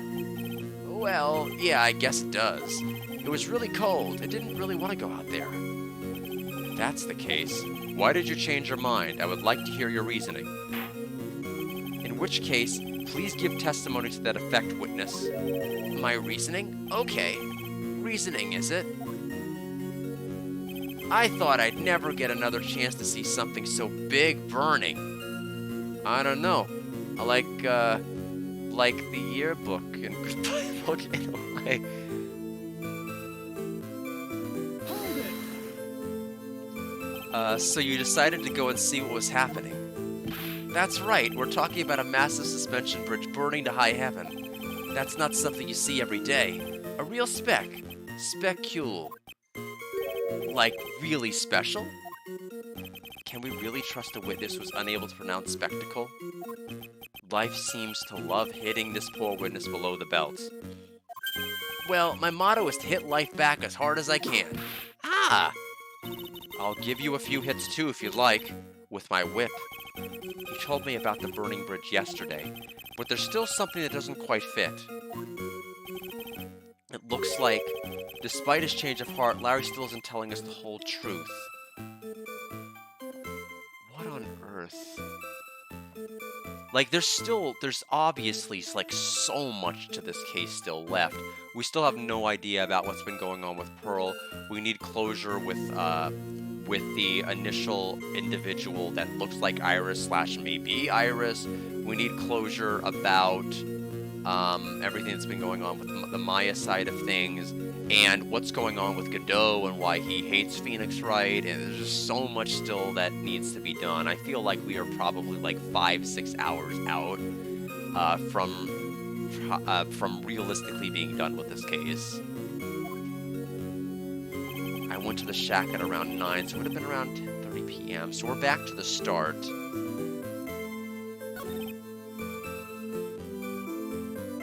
So, I mean, what is my actual goal here with his testimony right now? I can present the weather report saying that the lightning flash was around 10:45 versus his 10:30, but he never really was exactly sure about the time, and he's never been exactly sure about anything.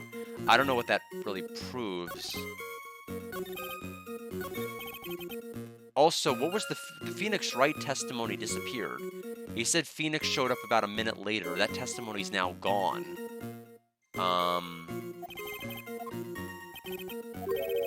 So why am I not able to press on that now?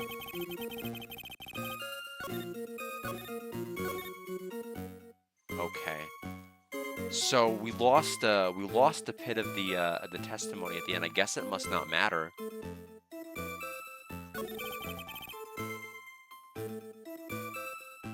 Dusky Bridge on fire. There was still some thunder. Yeah, I guess we'll have to get it back. It's a bug that testimony matters. Oh, do I need to... Hold on a minute. How do I get it back?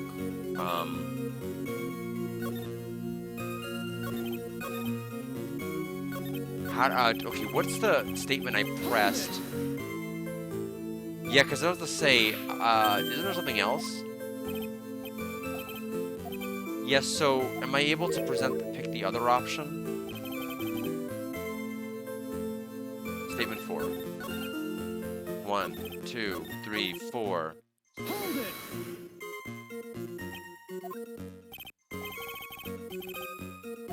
5 minutes.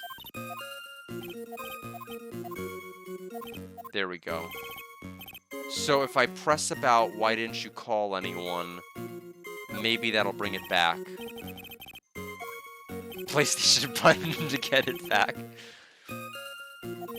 That's right. Up, gotta hit the home screen button. Here we go. Look at that. And now look, it's fixed.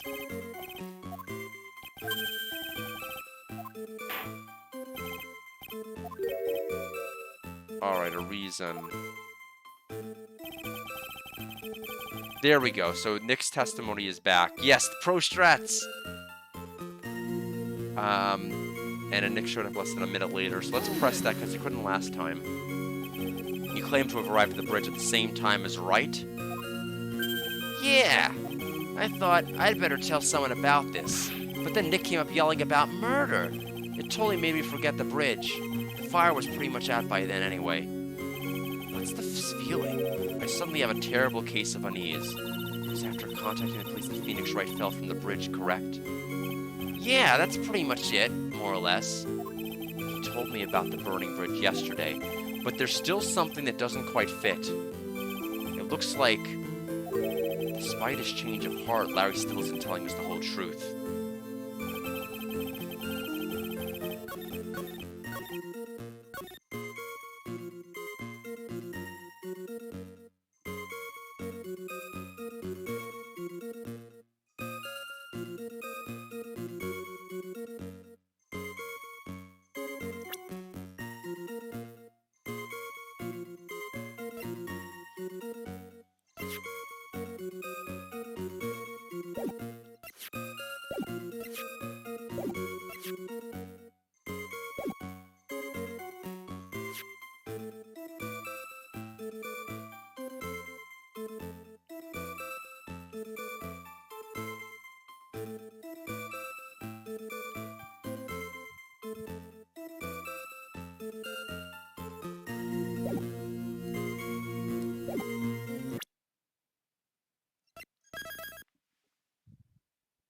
Yeah, the timeline is completely off. Nick wouldn't have come running right after the lightning strike because the murder wouldn't have happened yet.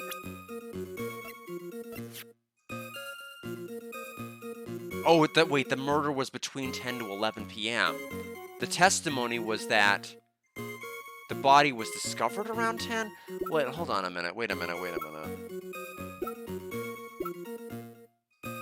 Oh, hold on. I never saw these item descriptions that Edgeworth has about all of this stuff. Received from Wright. He wasn't serious when he gave this to me. Was he? For the attorney badge. Magatama. Retrieved from Wright. Something about reading people's hearts. What utter nonsense. Okay, so everything else, those are everything else I've read out when I've had it.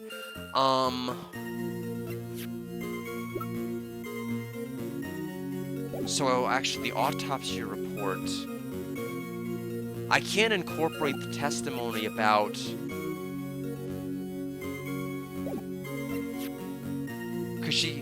the murderer, because that's the thing, the body was discovered at 11, that doesn't mean she died at 11. Oh, but it is important because Phoenix Wright, it doesn't matter when the person actually died. What matters is the fact that Phoenix went out to get help around 11 o'clock. But, like, what do I present to that actually affect you? What am I actually having to show to do what I'm actually trying to do here?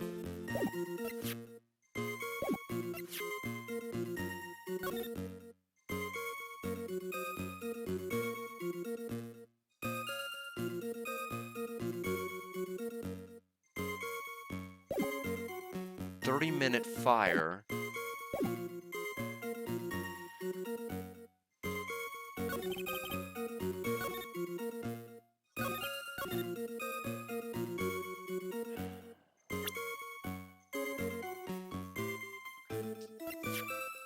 I think I've spotted the problem correctly, I just don't know what the actual evidence is I need to present.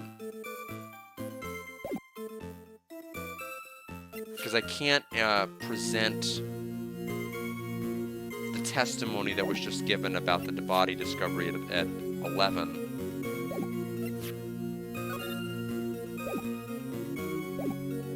All I can really, I can try to do the autopsy report to maybe include the murder, but I'm basically out of ideas. Okay, that is not it.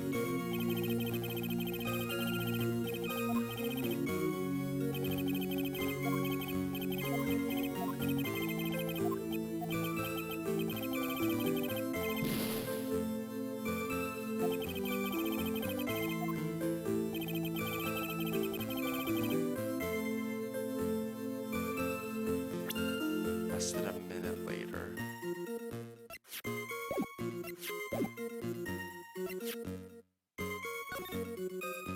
Oh, the map. The map.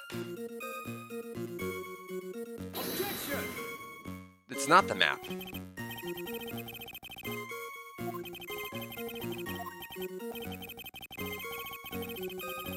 I mean, with all of the descriptions we had last time about it takes this much by foot travel, this much by not foot travel to get to the location, I would have thought.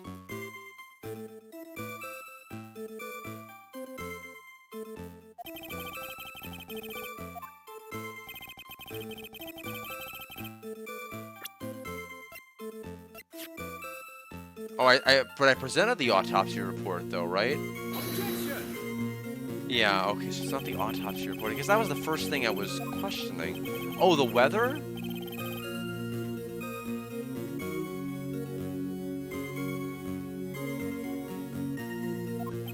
Okay, let me get my, let me get my save file. So I was right to pick up on, so they want me to, I mean, I guess it logically makes sense. My entire issue with his testimony is the timeline does not fit. And so the only okay, no, this yeah, that is the logical thing to present, isn't it? It's the only thing that I can really present that actually calls into question the time definitively, because since I can't like present testimony about the time.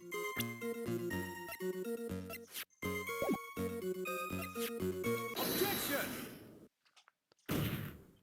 Your very existence being a contradiction. I'm not sure if you can grasp this or not. What the hey, Edgy? You make me sound like some sort of alien. But your testimony is conclusively contradictory. The problem here is time. Yeah, I know. Just didn't know how to do it. I've never been the best timekeeper, you know. 3 minutes after Billy leaves on foot, you follow him on your bicycle. How long does it take for you to catch up with him? Terrible at those. This is much more simple. You saw the lightning strike Dusky Bridge, and immediately went to see what had happened. Is this correct? Yeah, well, I wasted about 5 minutes first, more or less. I have the weather data from the night of the murder here. According to this, the lightning fell at 10:45 p.m. You say it takes less than 5 minutes from the shack to Dusky Bridge, meaning you probably got there at around 11 p.m. That's all sounds about right, I guess. And then Nick showed up and did his falling act. That is impossible. What do you mean? 11 p.m. is when the murder occurred in Hazakura Temple. Thus, Wright was still there in the courtyard. There is no way that Larry could have encountered him at Dusky Bridge at that time. Ah, excuse me. I have an objection. You do? Edgy, how many times do I have to say this? I'm not Larry. I'm Larice Den- Ow! It has not been proven that the murder occurred at 11 p.m. That's the other part. Yeah, that's the other part I kind of waffled in earlier. The sister only said around 11.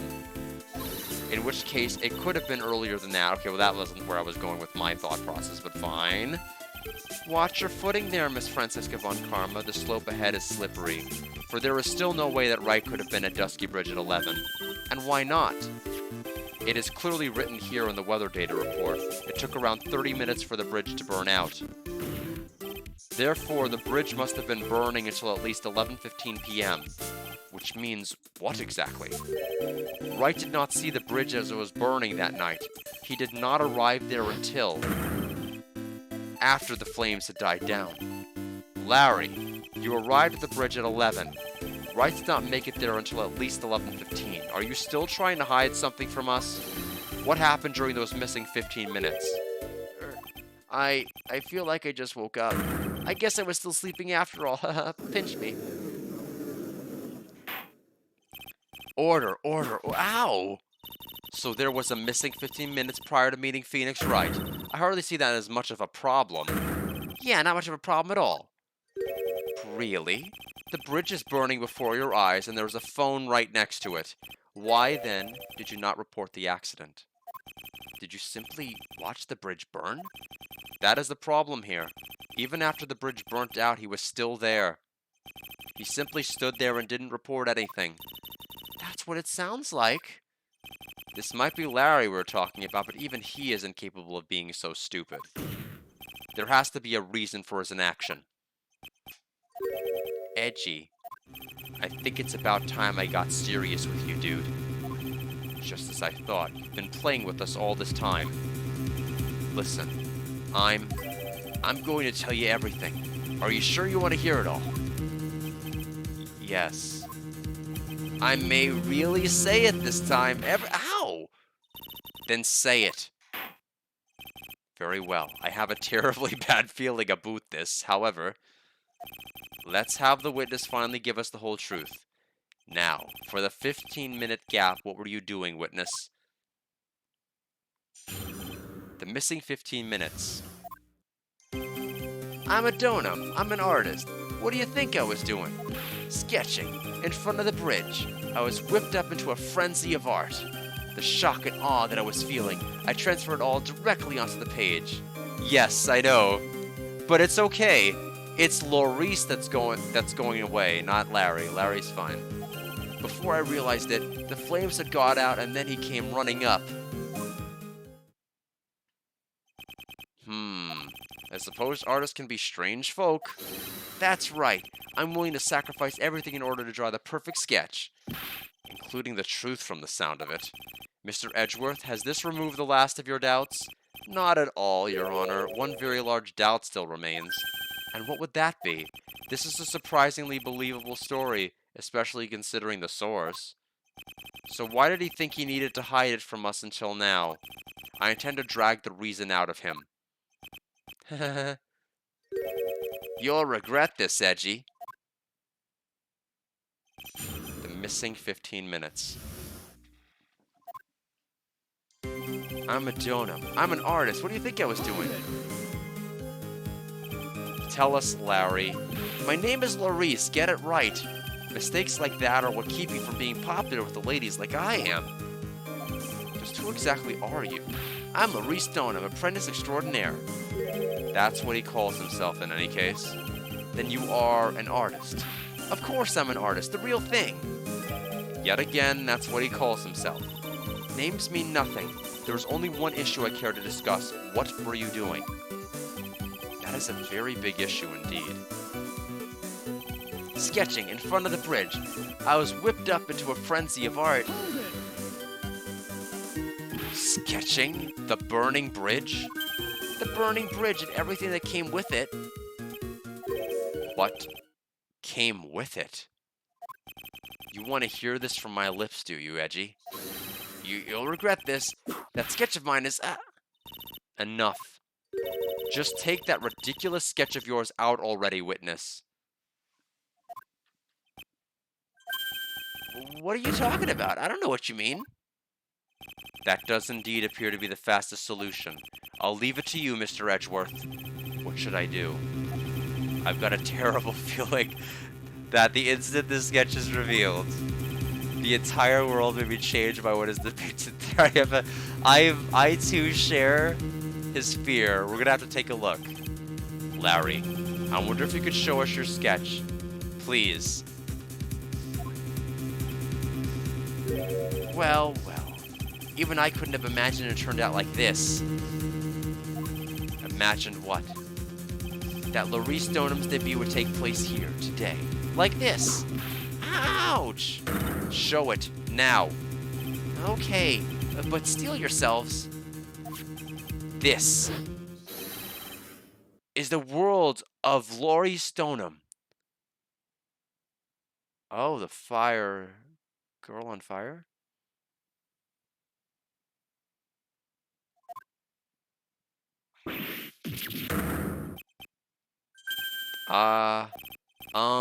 Well. So this is Dusky Bridge, correct? Quite a large bridge, isn't it? Your response, Miss Von Karma? Yes, well, it's a better drawing than I expected. Isn't it? Isn't it? I struggled to reproduce those flames. I really did. Yes, I'm sure you did. This is going to get ugly. No one has the bravery to bring it up, it seems. This mysterious flying object.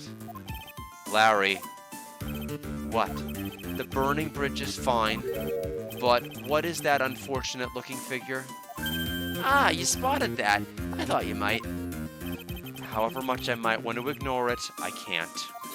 It's Iris, of course. Iris! I wish she'd take better care of herself. We have to plan for our future, you know. What would have happened to her if she had injured herself flying like that? Larry, please answer this next question honestly. Okay. Are you really claiming to have seen this? Are you claiming to have seen the silhouette of the defendant flying over a bridge that was engulfed in flames? Yep, that's what I saw. That's why I drew it. I'm an artist, a real artist. Are you high? That girl, she's really high up in this picture. Ah, trying to mask what you were doing. All right. Ah, what was that for? This is all a bad dream. I was hitting you on the cheek to test that theory. Please whip your own cheek from now on if you wish to test your wild theories. Anyway, no court of law will ever acknowledge that people can fly. Actually, there is some precedent for this. She was flying pretty high, my sweet Iris. She was about 30 feet up the bridge, above the bridge, at least. It was really something to see. This has to be some kind of mistake. Mr. Edgeworth, please bring the witness back down to earth. What? Me? This witness is your friend, is he not? Accessory to foolishness, Miles Edgeworth. Let's get back to the cross-examination. By force if necessary. I don't know what to do with this information. Like, what? Mr. Edgeworth, I expect you to expose the obvious contradiction here. Yes, Your Honor. Looks like I've got another reason to remember this moron. Well, what did you think of my debut piece? Get that thing away from me. Larry's sketch added to the court record. Now, hurry up and cross-examine him.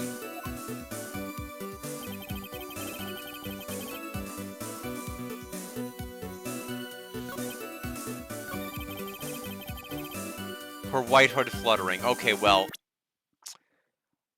now I know what to do. At first I'm like, where do I even start?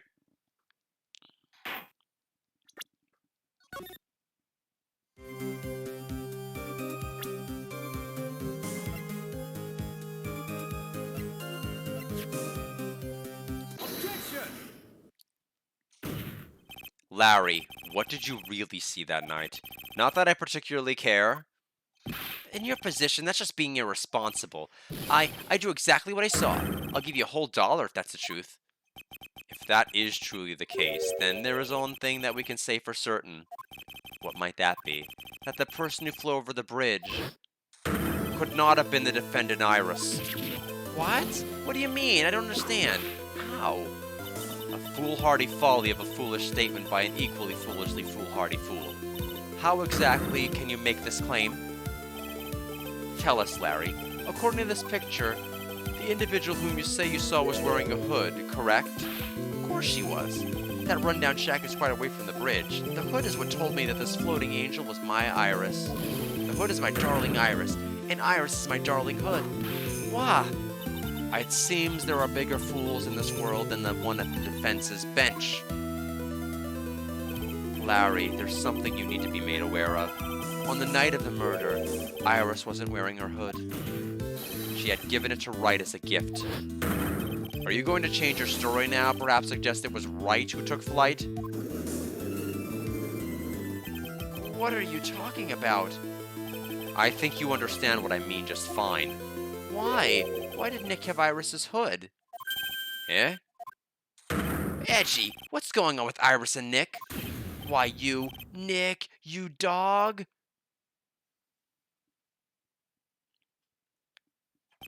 I do believe that this unbelievably mysterious sketch is destined to disappear, discredited and discarded straight into the garbage. Ah! What is it now, witness? It feels like I've been waiting 25 years for this very day to come. Edgy, today's the day I get to completely stupefy you. What? What is the meaning of your outburst, witness? I hate to have to do this, but I have some definitive evidence. Definitive evidence? Iris did indeed come flying over the burning bridge, and I, Larry Stoneham, shall prove it.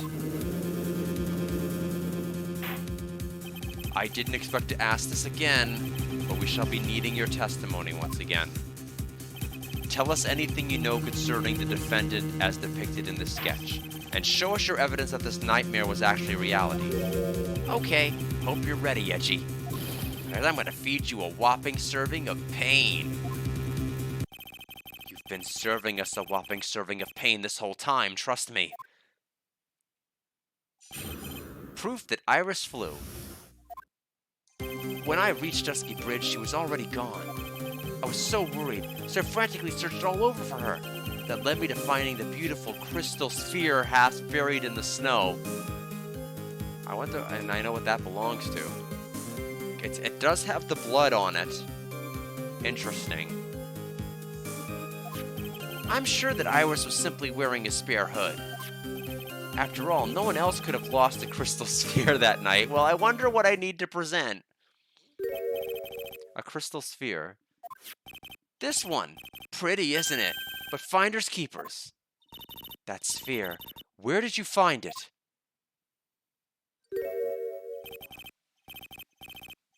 Let me see. Around here somewhere? Looks about right.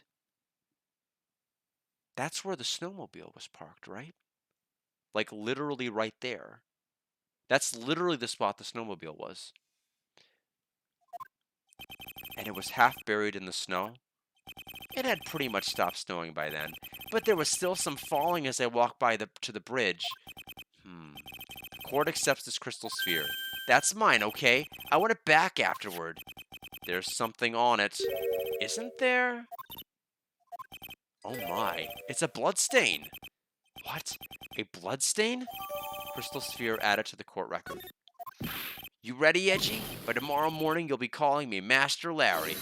Yeah, I like the sound of that. No one's gonna push me around anymore. Didn't you want to be called Larry Stoneham only a few minutes ago? Alright. Gotta be coming to the end of Larry's section here. Let us put an end to this and knock him out of his leisure suit.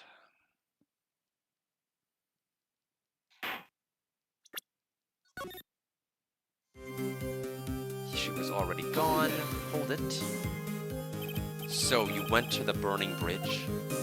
That's right, to meet Iris. She actually flew to get me. The least I could do was meet her halfway. But the defendant was not at the bridge when you got there, you say? I guess she went back to Hazakura Temple.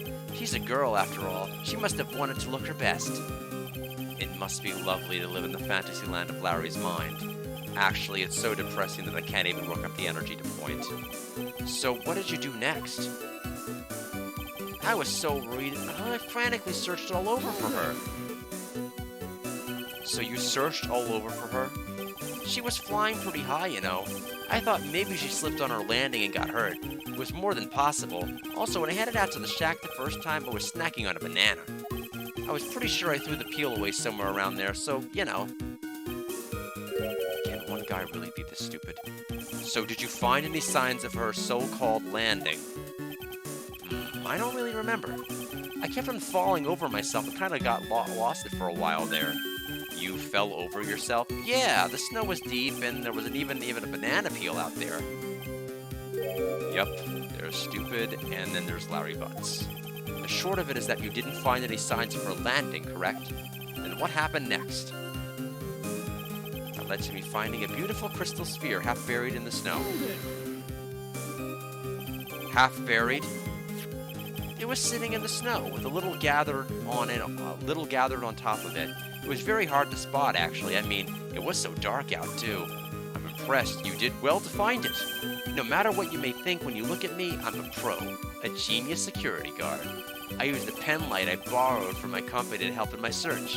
And it sparkled really brightly as if it was saying, "Here I am," to me.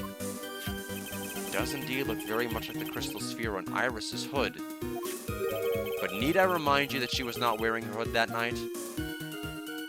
I'm sure that Iris was simply wearing a spare hood.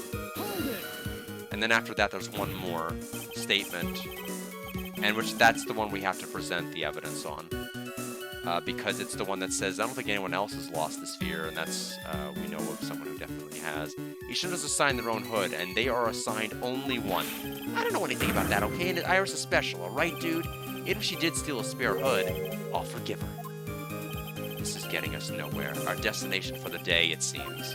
However, this crystal sphere was found near the bridge. That is a fact. If it didn't come from a hood, where could it have come from? That is the question I aim to answer. After all, no one else could have lost a crystal sphere that night. Hold it. Let me confirm this one last time, Larry. The reasons you thought this was Iris are the hood and this crystal sphere, correct? That's right, my gut is never wrong. I met that old bikini the next morning, and her crystal sphere was still there, safe and sound. Indeed. She was wearing it in this very room earlier today. I'm wondering if someone... It'd be so convoluted and weird, which is why I'm considering it. But is one of the other ones dead? Someone using the crane channeling technique to channel the other victim that actually died? And I don't know. I mean, I'm just saying nonsense at this point. This case isn't going to end without a fight. Exposing the obvious contradictions of this testimony will be easy, but I fear that all that's awaits us are further mysteries.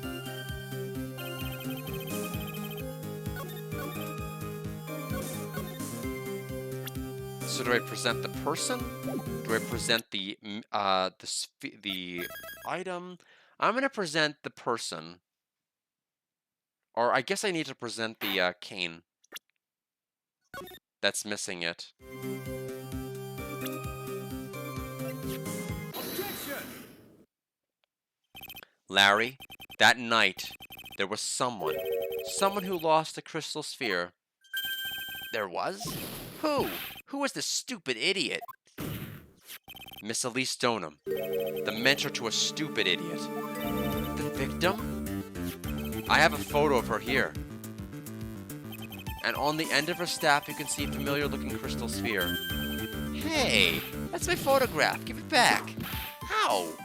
A crystal sphere like that is quite easy to find. I have one just like it on my brooch. They look nothing alike. In any case, please take a look at this. This is the victim's staff found at the scene of the crime. Ah, the crystal sphere. It's gone. What? What? What? What? What? What? Just what does this mean? If anyone jumped or flew across the bridge that night, it certainly was not Iris, after all. She was not wearing her hood. More importantly, the crystal sphere found at the landing site was not hers either.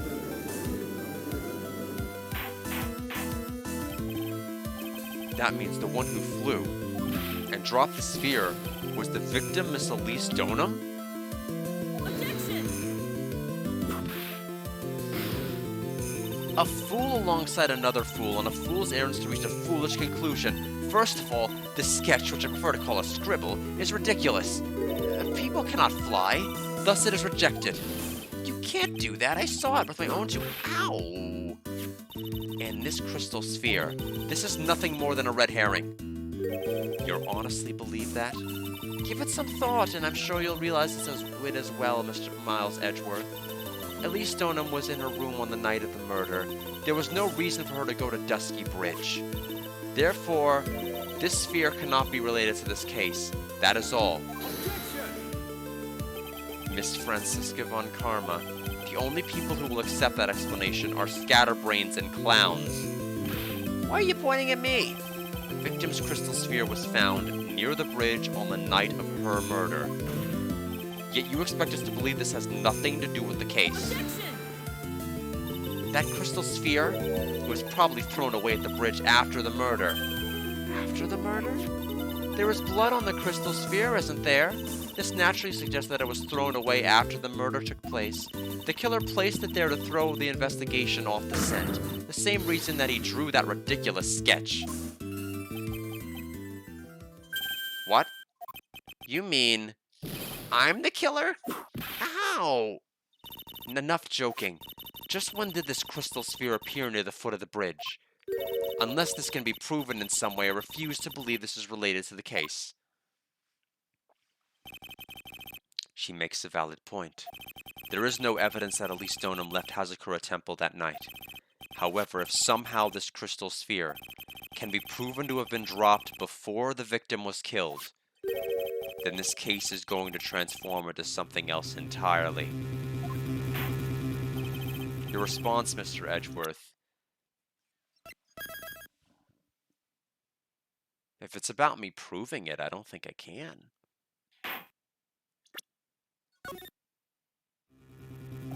I want your final opinion on the disposition of this crystal sphere. If it is not related to the case, then this witness who you called will have been nothing more than a monumental waste of time. Prepare yourself for some very appropriate punishment, Miles Edgeworth. Can I prove it? Can I prove that the crystal sphere was dropped before the murder took place?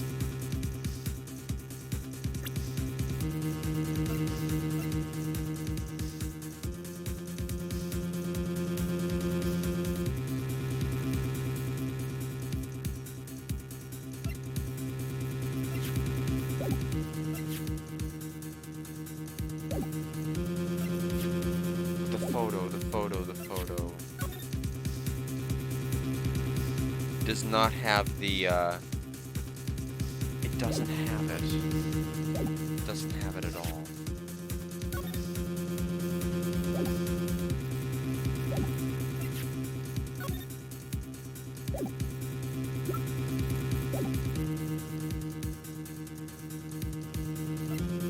I'm gonna say no. I don't think it can prove it at all.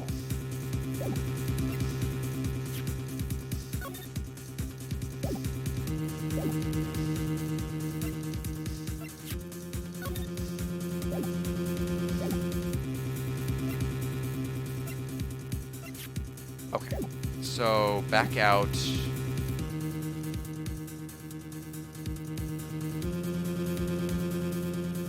It makes no sense. No. No matter how I look at it, it's not possible. It is certainly strange that the crystal sphere was found near the bridge.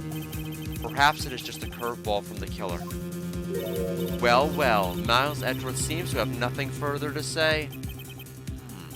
Then I am left with no choice. The court sees no reason.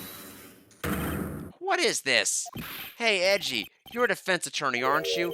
If it was Nick standing where you are right now. If it was Nick, do you think he'd give up? No, he'd find the truth, no matter what it took, no matter how crazy it seemed. Right. At this moment, I'm standing where you should be, which means there's only one thing to do. Think like you. Your Honor, allow me to prove something to you. I will prove that this crystal sphere is a vital link to solving this case. You will do what? That look in your eyes. You remind me of Phoenix Wright when he's cornered. That should come as no surprise, because right now I am Phoenix Wright, and I am indeed cornered. I order you to present your evidence, Mr. Edgeworth. I don't know. I'm gonna have to look pretty carefully. I may even look at the portfolios here.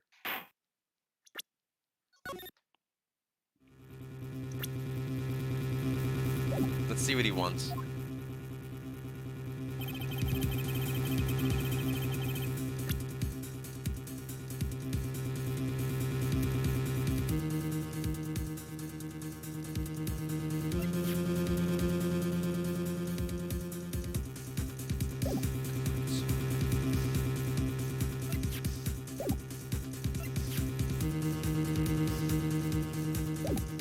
Indeed dropped before the murder.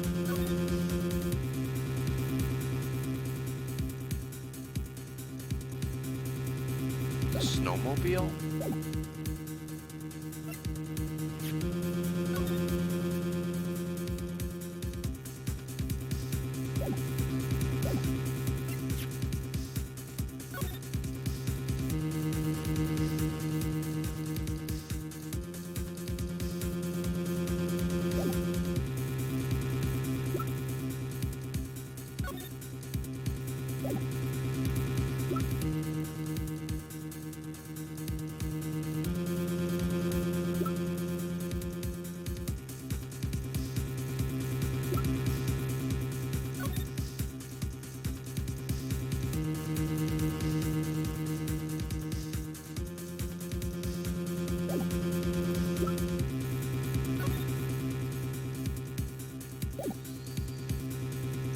check the profiles.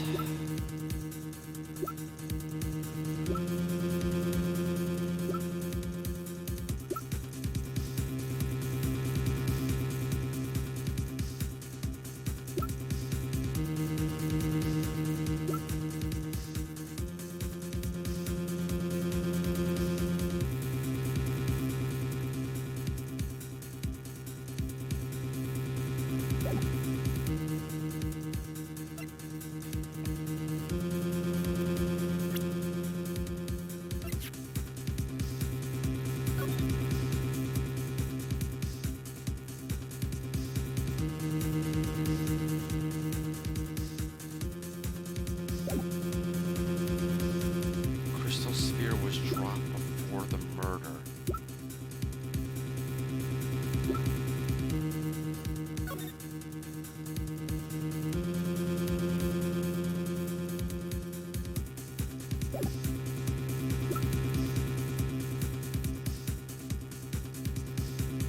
Secret to be exposed.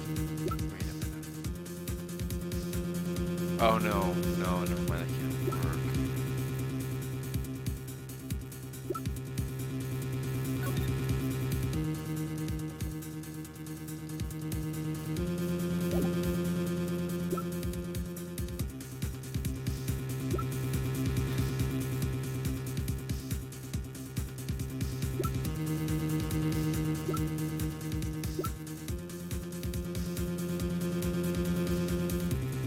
Half covered in snow. I mean, that's literally the answer, right? Take that! The crystal sphere, it was half buried in the snow. Yeah, so I feel silly it took me so long to look at the sphere when I looked at everything but it, and I'm like, once I read it, I'm like, within a few seconds, I'm like, oh yeah, half buried. Yeah, it's like, I'm like, oh, if I just read that one instead of everything else, no wonder I was stumped on everything else. That's right. If it hadn't stopped snowing, then it would have been game over. The snow would have totally covered it. That's all I needed to hear from you, Larry. Your testimony makes one thing quite clear. What? When the crystal sphere was dropped, it was snowing, even if it was ever so slightly. Snowing? On the other hand, let us look at the scene of the murder. As proven earlier today, there was no snow on the victim's body. Therefore, the crystal sphere must have been dropped before the murder. What? What?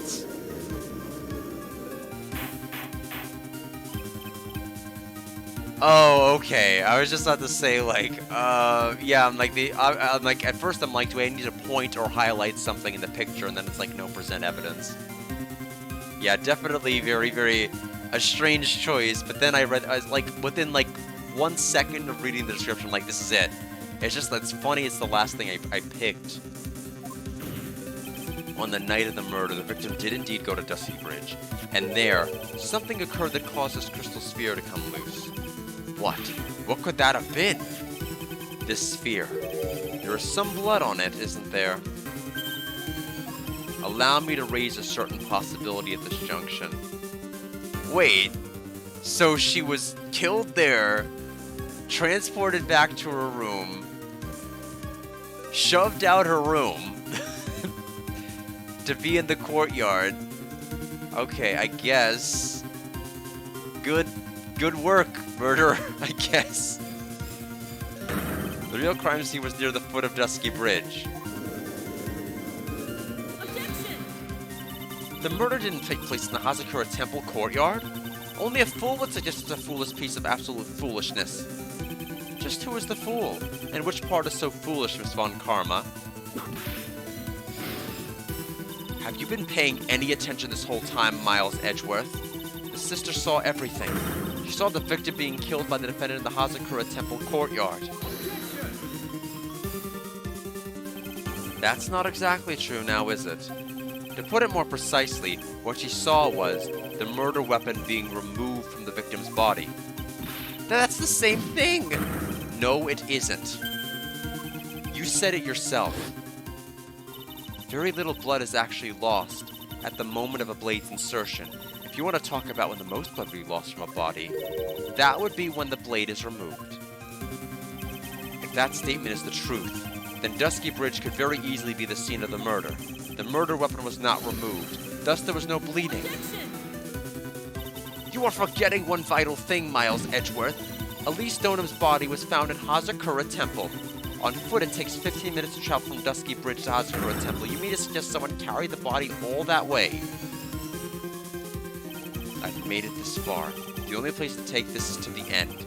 I just need to prove the possibility it happened as I presume. Now, if the defense is ready, the court would like to have an explanation. Please show us the method by which the victim's body was carried to Hazakura Temple. Take that! On that snowy night, there was only one way that a body could have been moved. The snowmobile. As we know, the snowmobile was used that night. It was explained as having been used to dispose of the murder weapon, but it could have also been used to carry a body. Order. Ah! This is completely unacceptable, Miles Edgeworth. You've dug yourself into your own grave. What do you mean? The only one who could have used the snowmobile was the defendant. She's the one who moved the body. Doesn't that put the final nail in your coffin? You're too late, Franziska von Karma. And in fact, the defense has proven something else entirely. We have shown that this case requires further investigation. What? Where was the victim Elise Stoneham really killed? If her body was moved, whatever for— No, I still think she raised a good point. Like, she would have used the snowmobile. I don't think you could just be like, oh, nope. That's the equivalent of Edgeworth objecting to the whip. So I just think it's a little strange. I think she made a very, very valid point, and we're walking away from it way too quickly. If her body was moved, whatever for. And finally, just what does this image mean? Do you even need to think about that? Such a creature could never see the truth, let alone describe it. This witness certainly sits on one of the lowest possible branches of humanity. However, he would never utter a lie that could hurt a girl with whom he is enamored. He drew this, so it is something that actually happened. The defense stands firm on this point. Edgy, thank you. That settles it then.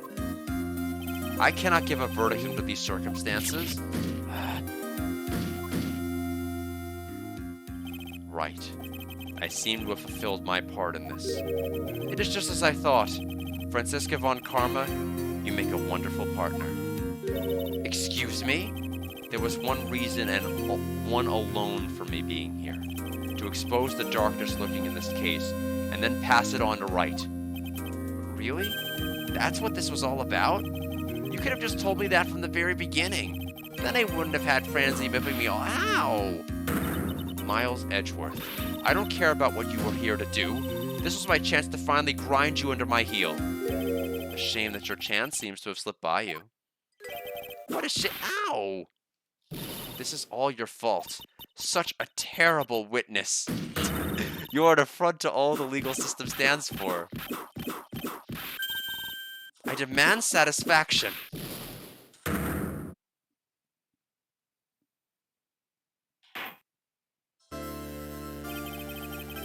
I cannot believe that the witness's testimony relates to an actual event. However, there has to be some sort of answer for the questions it raises. Have his words here today been the truth or lies? Next time we gather in this courtroom, those are the matters that shall be addressed. Yeah, what a nightmarish cross-examination to subject all of us to. I am counting on thorough investigations with both the defense and the prosecution. And with this, the rest is up to you. Right. Court is now adjourned. To be continued? Yep.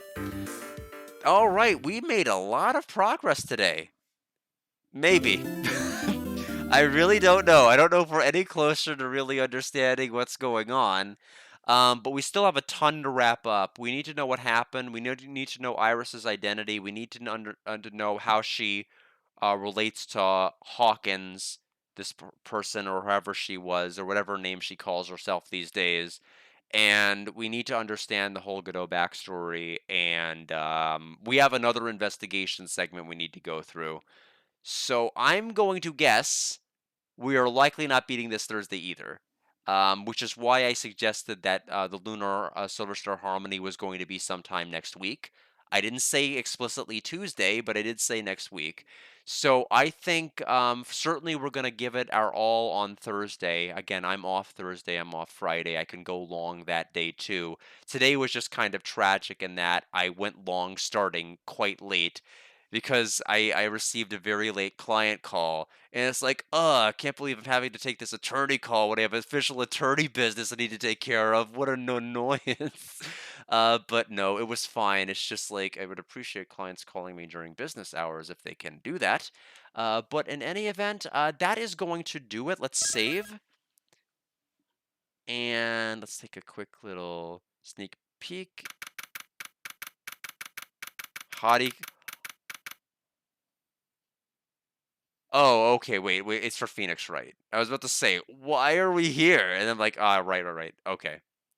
Right. That was an unintended pun, but it worked. But that's gonna be it for today. I'll be back Thursday. We will progress further in this story and see where the story will end. This is clearly shaping up to be the best case of Game 3 so far. As to where it's gonna ultimately land on the hierarchy, I'm not sure yet. But I very much have enjoyed this particular chapter. Thanks everybody for stopping by, and again, sorry again for being late. And I will see everybody on Thursday. Enjoy the new year. Take care, everybody.